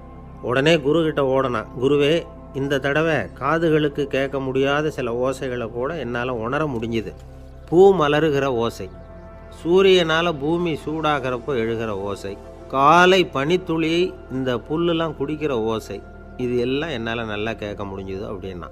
குருவுக்கு இப்போ தான் திருப்தி ஏற்பட்டு தான். இளவரசனை பார்த்து சொன்னார், இதை பாருப்பா, இப்போ தான் நாட்டை ஆளுகிற தகுதி உனக்கு வந்திருக்குது அப்படின்னு சொல்லி அதுக்கு விளக்கமும் கொடுத்தாராம். எந்த அரசன் தன்னுடைய மக்களின் எதையும் பேசுகிற மௌன மொழியை மௌன வார்த்தைகளை கேட்குறானோ அவன்தான் ஆள தகுதி உள்ளவன்.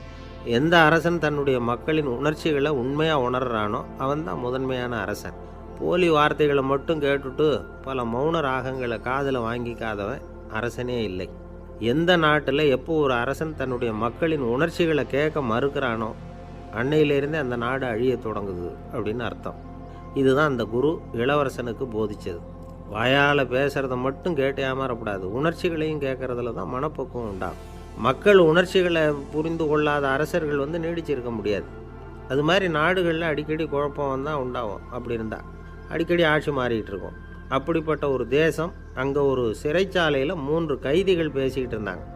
ஒருத்தன் சொன்னான், நான் இந்த நாட்டு ராஜாவை எதிர்த்து பேசிக்கிட்டு இருந்தேன், அதனால் என்னை பிடிச்சி கொண்டாந்து இங்கே போட்டுட்டாங்க அப்படின்னு நான் ஒருத்தன். இன்னொருத்தன் சொன்னான், நான் இந்த நாட்டு ராஜாவை ஆதரித்து பேசிக்கிட்டு இருந்தேன், அதனால் என்னை பிடிச்சி கொண்டாந்து இங்கே தள்ளிவிட்டாங்க அப்படின்னா.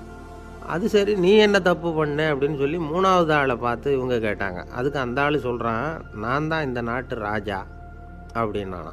ஒரு ஆசாமி வேகமாக ஓடிக்கிட்டு இருந்தான். ஏன் இப்படி ஓடுறேன்னு கேட்டார் இன்னொருத்தர்.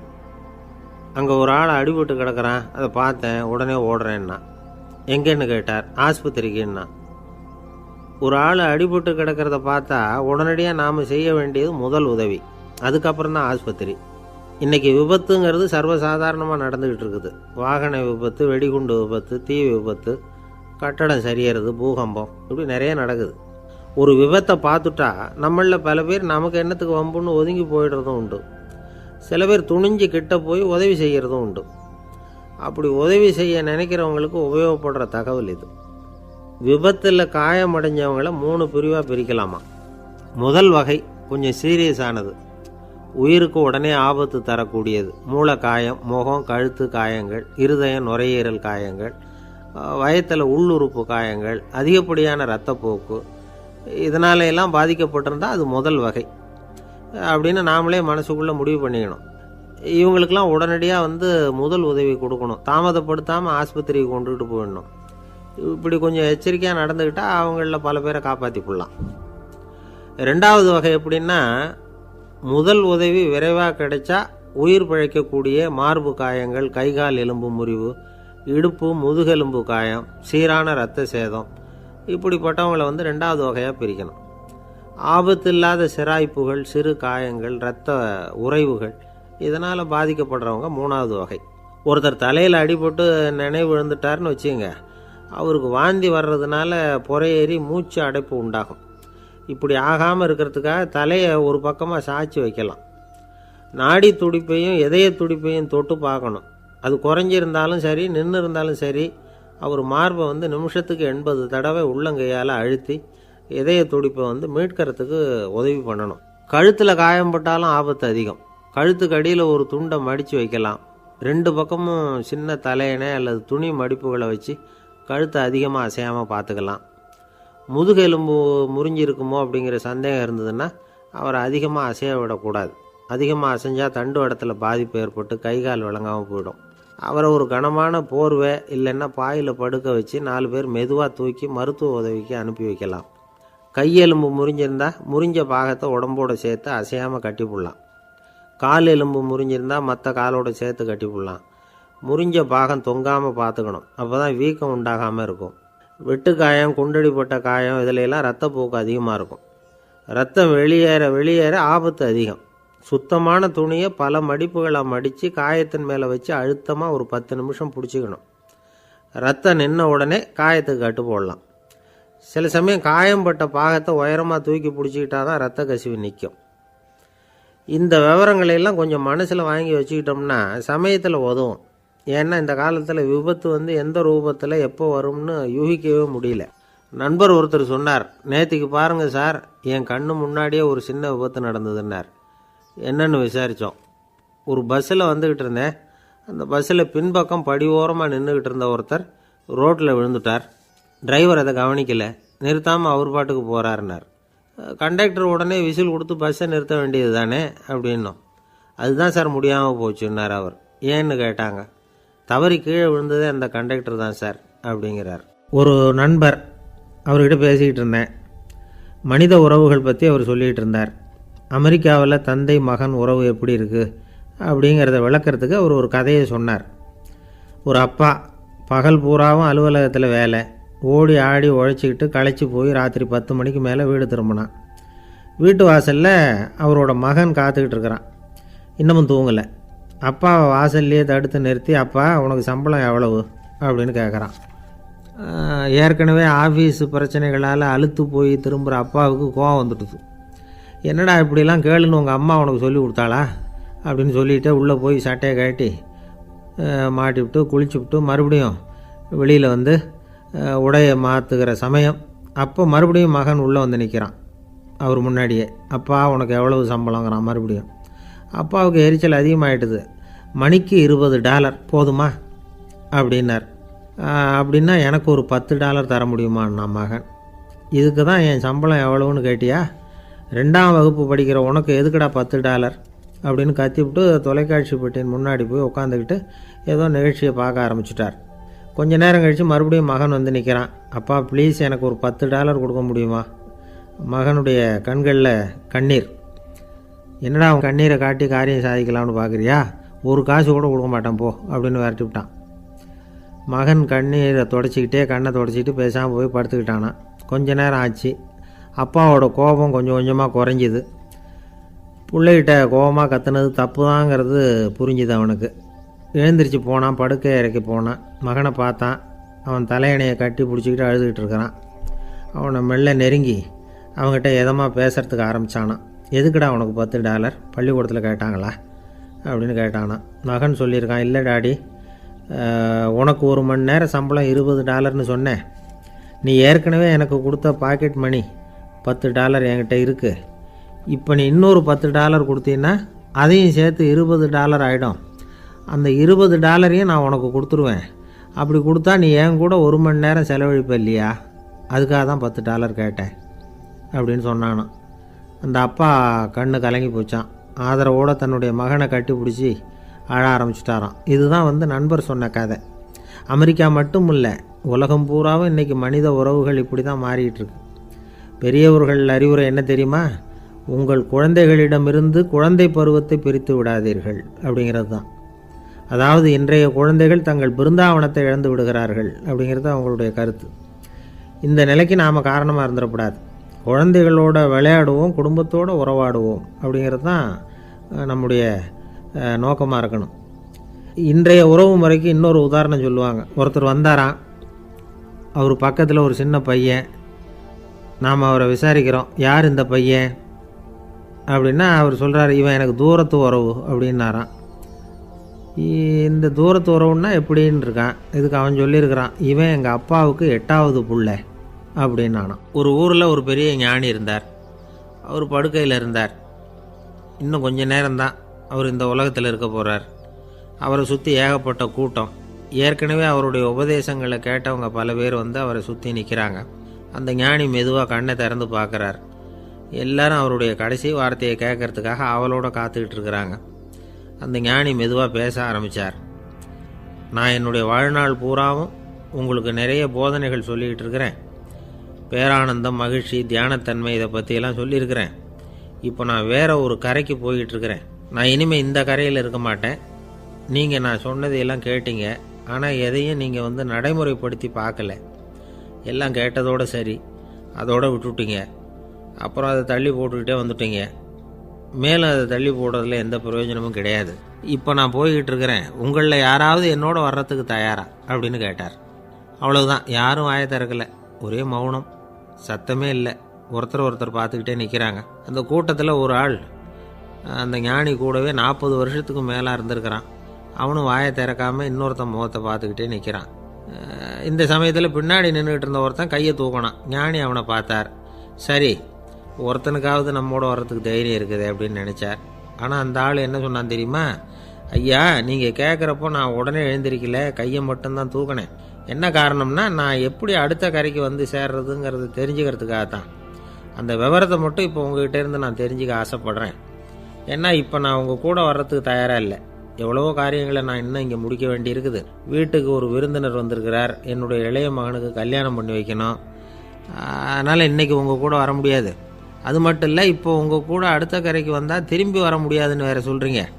அதனால் இப்போ நான் வரல, இன்னொரு நாள் நிச்சயமாக நான் வர்றேங்க, வந்து உங்களை சந்திக்கிறேன். அதனால் இப்போ நீங்கள் இன்னொரு தடவை எங்களுக்கு விளக்கமாக சொல்லணும். ஏற்கனவே பல தடவை சொல்லியிருக்கிறீங்க, தயவு பண்ணி இப்போ ஒரு தடவை சொன்னீங்கன்னா சௌகரியமாக இருக்கும். அந்த அடுத்த கரையை அடையிறது எப்படி, இப்போ ஒரு தடவை அதை விளக்கமாக சொல்லிட்டிங்கன்னா நல்லா ஞாபகப்படுத்திக்குவேன். அது சரியான சமயம் வர்றப்போ இது எனக்கு உதவியாக இருக்கும் அப்படின்னு நானும். ஆனால் உண்மை என்ன தெரியுமா, அந்த சரியான சமயம் வரவே இல்லை அப்படிங்கிறது தான் உண்மை.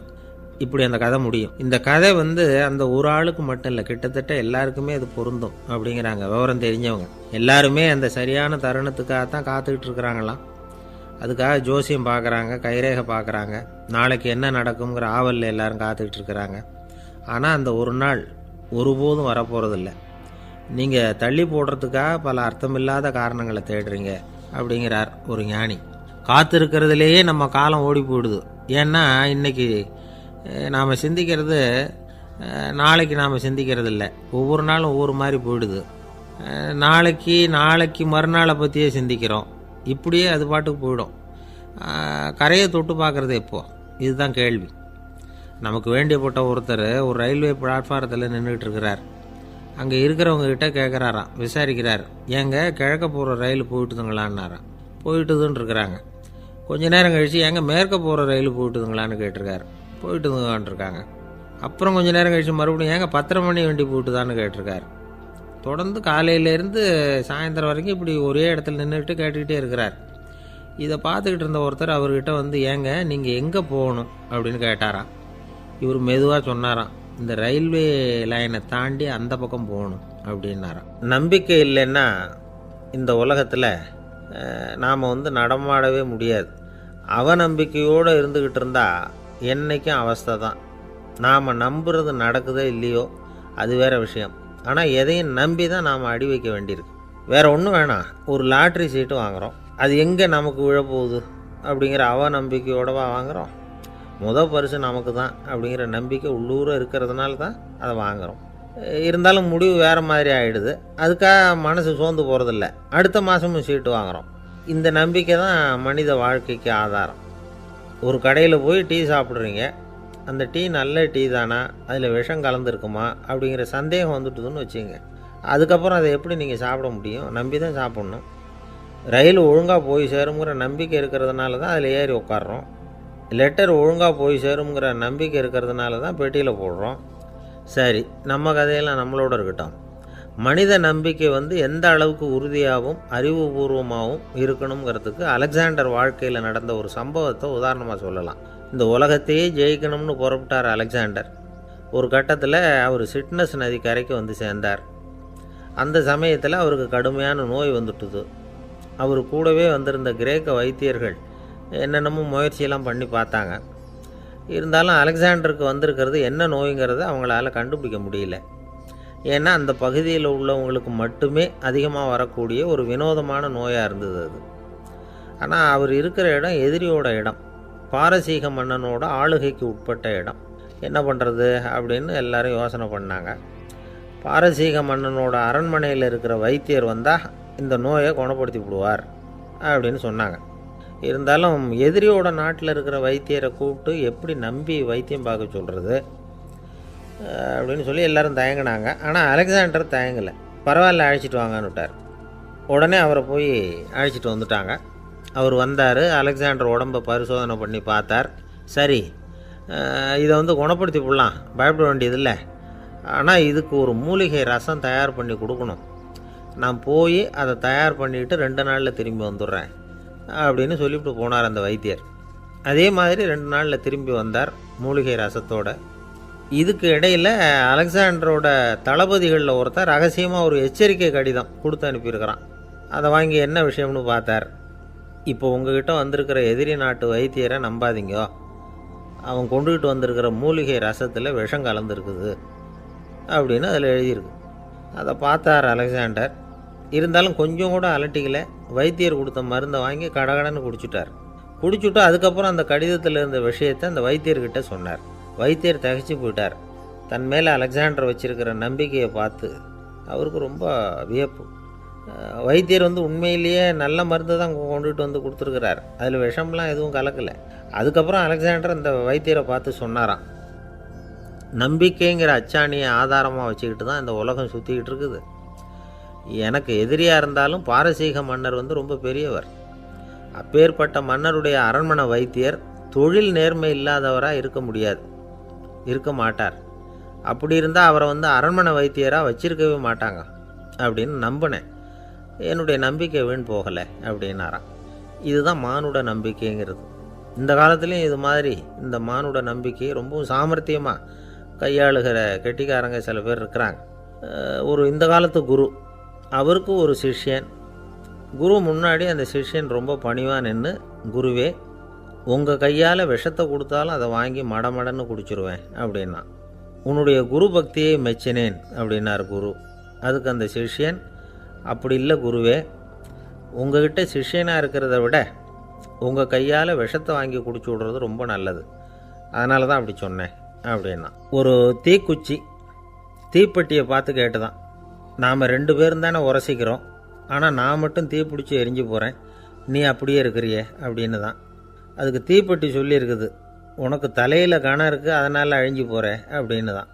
எப்படி இருக்கு பாருங்கள் இந்த பதில். தலையில் கணம் உள்ளவங்க யாருமே சரியாக இருக்க முடியாது. எவ்வளவு பெரியவங்களாக இருந்தாலும் சரி, ரொம்ப கஷ்டம்தான் அது. கர்வம்ங்கிறது கூடவே கூடாது.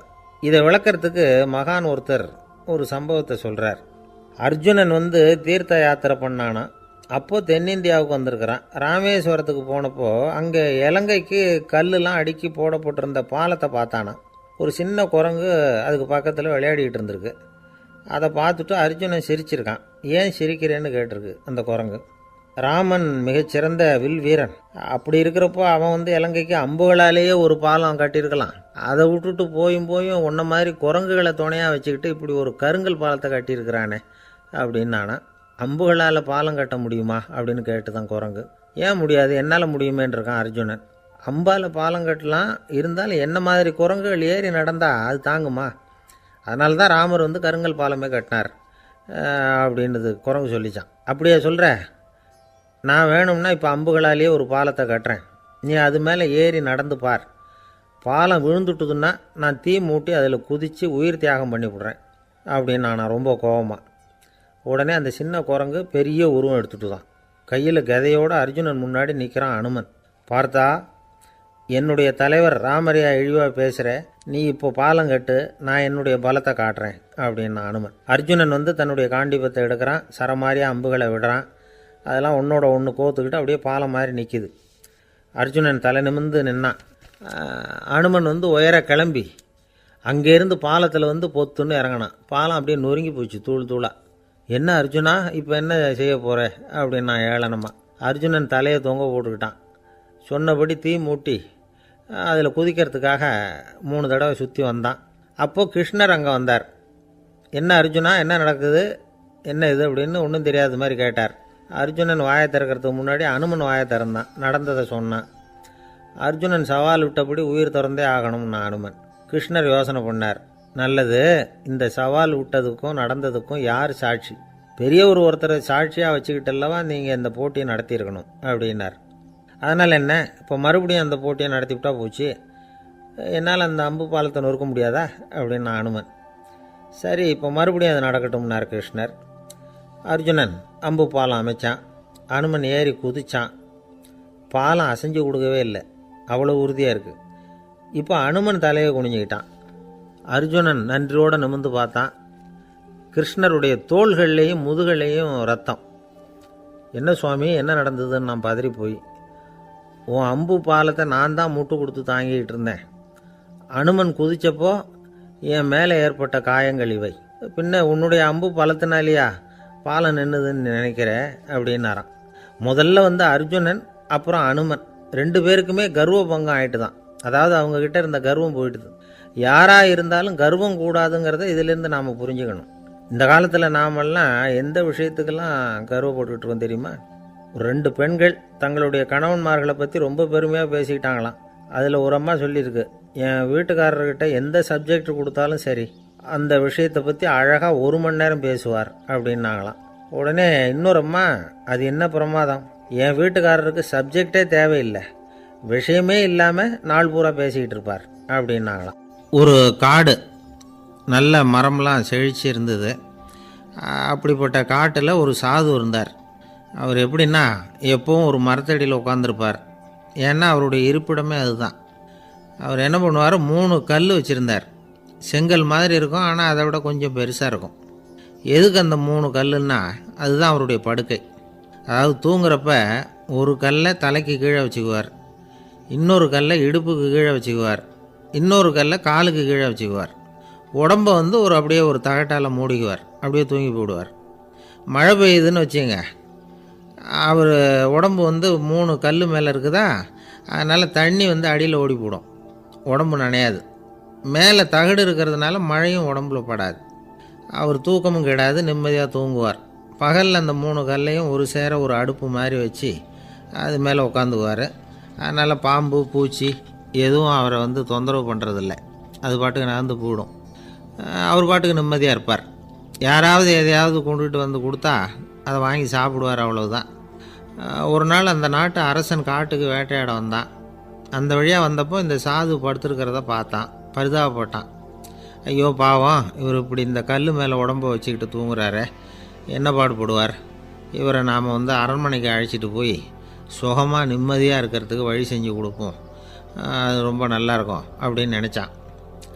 அப்படி நினச்சிக்கிட்டே அரண்மனைக்கு வந்துட்டான். அதுக்கப்புறம் ஒரு பல்லக்கையும் 2 சேவகர்களையும் காட்டுக்கு அனுப்பி அந்த சாதுவை மெதுவாக இங்கே அழைச்சிட்டு வந்துடுங்க அப்படின்னு சொல்லி அனுப்பி வச்சான். இவங்க போய் அவர்கிட்ட விவரத்தை சொன்னாங்க. எனக்கு என்னத்துக்கு அரண்மனை வாசம் அப்படின்னார். இருந்தாலும் மன்னர் உத்தரவு, நீங்கள் அவசியம் வரணும் அப்படின்னாங்க இவங்க. சரின்னு சொல்லிவிட்டு வேறு வழி இல்லாமல் புறப்பட்டார். புறப்படும் பொழுது என்ன பண்ணார்னா, மறக்காமல் அந்த 3 கல் ஒரு தகடு அதையும் எடுத்து பல்லக்கில் வச்சுக்கிட்டார். என்னத்துக்கு இதையெல்லாம் எடுத்து வைக்கிறாரு அப்படின்னு சொல்லி அவங்க யோசனை பண்ணாங்க. இருந்தாலும் அதை பற்றி ஒன்றும் கேட்கல. பேசாமல் அவரை அழைச்சிட்டு போய் அரண்மனையில் விட்டுட்டாங்க. அரசன் ஓடி வந்தான், வரவேற்றான், அறுசுவை உணவு படைத்தான். அவர் படுக்கிறதுக்கு தங்க கட்டில், பட்டு மெத்தை, இப்படி எல்லாம் ஏற்பாடு பண்ணி வச்சான். இங்கே படுத்து ஓய்வு எடுத்துக்குங்க அப்படின்னு சொல்லிவிட்டு அவன் பாட்டு போயிட்டான். மறுநாள் காலையில் வந்து பார்க்குறான், சாது படுத்துருக்கிறார். எப்படி தெரியுமா, அந்த பட்டு மெத்தை மேலே 3 கல்லையும் வச்சு வழக்கம் போலவே அது மேலே படுத்துருக்கிறார். அதுக்கு மேலே தகடு. அரசன் பார்த்துட்டு அதிர்ச்சி ஆகிட்டான். என்ன சுவாமி இப்படி அப்படின்னா, சாது சொன்னார், எனக்கு வந்து தேவையும் இல்லை குறையும் இல்லை, எல்லா இடத்துலையும் எனக்கு ஒரே மகிழ்ச்சி தான் அப்படின்னார். மகிழ்ச்சிங்கிறது தங்க கட்டிலேயோ பட்டு மெத்தையிலையோ இல்லை, அது வந்து மனசில் இருக்கிற ஒரு விஷயம். உண்மையான மகிழ்ச்சிக்கு வழி வந்து மனப்பக்குவம் அப்படிங்கிறது அந்த அரசனுக்கு புரிஞ்சுதான். இந்த காலத்தில் ஒரு சாமியார், அவரை தேடி ஒரு சீடன் வந்தான். என்னாச்சு தெரியுமா, சுவாமி எனக்கு நிம்மதி வேணும், அதுக்கு என்ன வழின்னு கேட்டான். சாமியார் நிமிர்ந்து பார்த்தார். அப்புறம் சொன்னார், நீ ஏகப்பட்ட பேர்கிட்ட கடன் வாங்கியிருக்கிற, அதையெல்லாம் திருப்பி கொடுத்தா தான் உனக்கு நிம்மதி கிடைக்கும்னார். இவனுக்கு ஆச்சரியம். அது எப்படி சாமி அவ்வளவு கரெக்டாக நான் கடன் வாங்கினதை கண்டுபிடிச்சிங்க அப்படின்னா, உனக்கு கடன் கொடுத்து சாமியாராக போனதே நான் தான்ப்பா, அதனால தான் இந்த கதிக்கு வந்தேன். என்கிட்டயே வந்து நிம்மதிக்கு வழி கேட்குறிய, அதுதான்டா வேதனை அப்படின்னாராம் அவர். ஒரு குரு, இளம் சீடர்கள் எதிரில் உட்காந்துருக்கிறாங்க. குரு பாடம் நடத்திக்கிட்டு இருக்கிறார். சீடர்களுக்கு ஒரு ஆசை, அதாவது ஒரு முக்கியமான மந்திரத்தை நம்ம குருநாதர்கிட்ட இருந்து கற்றுக்கணும் அப்படிங்கிறது அவங்க ஆசை. அது என்ன மந்திரம்னா, இறந்தவரை உயிர்ப்பிக்கக்கூடிய புனித மந்திரம், அதாவது செத்தவங்களுக்கு மீண்டும் உயிர் உண்டாக்குகிற மந்திரம். குருவே தயவு பண்ணி அந்த மந்திரத்தை எங்களுக்கு உபதேசிக்கணும் அப்படின்னு கேட்டாங்க. அது ரொம்ப ஆபத்தானது, அது என்னத்துக்கு உங்களுக்கு வேண்டாமேன்னாராம் குரு. எங்களுடைய நம்பிக்கை வந்து உறுதிப்படுறதுக்காகத்தான் கேட்குறோம், வேற ஒன்றும் இல்லை அப்படின்னாங்களாம் சீடர்கள். பக்குவப்படாத அறிவுங்கிறது ரொம்ப ஆபத்தானது அப்படின்னாராம் குரு. இது சீடர்களுக்கு புரியல. அது எப்படிங்க பக்குவப்படாத அறிவு ஆபத்தானதுன்னு சொல்கிறீங்க, அப்படின்னா என்ன அப்படின்னு கேட்டிருக்காங்க சீடர்கள். குரு அதுக்கு விளக்கம் கொடுத்தாராம். அந்த மந்திரத்தை எப்போ பயன்படுத்தணுங்கிறது முக்கியம். அதை அறியக்கூடிய ஞானம் ஏற்படுகிற வரைக்கும் அதை தெரிஞ்சுக்காமல் இருக்கிறது தான் நல்லது, இல்லைன்னா ஆபத்துன்னாராம். ஆனால் அந்த சீடர்கள் அதை கேட்குற மாதிரி இல்லை, ரொம்ப பிடிவாதம் பண்ண ஆரம்பிச்சுட்டாங்க. சரி வாங்க சொல்கிறேன்னார் குரு. எல்லோரும் வந்தாங்க. அந்த புனித மந்திரத்தை அவங்களுக்கு ரகசியமாக உபதேசம் பண்ணார். உபதேசம் பண்ணிவிட்டு அவங்களுக்கு எச்சரிக்கையும் கொடுத்தார். இந்த மந்திரத்தை நல்லா ஆராய்ச்சி பார்த்ததுக்கு அப்புறம்தான் உச்சரிக்கணும், அவசரப்பட்டு எதுவும் செஞ்சிடக்கூடாது. அப்படின்னு ஒரு தடவைக்கு பல தடவை எச்சரிக்கை கொடுத்தார். சரின்னு சொல்லிவிட்டு அவங்கெல்லாம் மந்திரத்தை கற்றுக்கிட்டு எழுந்திரிச்சு போயிட்டாங்க. ஒரு நாள் அந்த சீடர்கள் எல்லாம் மணற்பாங்கான இடத்துல அப்படியே நடந்து போயிட்டுருக்கிறாங்க. ஒரு பாலைவன பகுதி மாதிரி ஒரு இடம். அங்கே ஒரு இடத்துல எலும்புகள் குவியலாக கிடந்தது.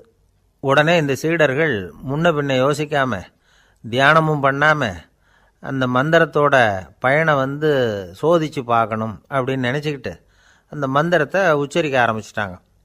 அவ்வளோதான். உடனே என்னாச்சு தெரியுமா? அந்த எலும்புகள் எல்லாம் ஓநாய்களாக மாறி அவங்கள துரத்த ஆரம்பிச்சுட்டுது. சீடர்கள் எல்லாம் தலைதெறிக்க ஓட ஆரம்பிச்சிட்டாங்க. ஓநாய்களும்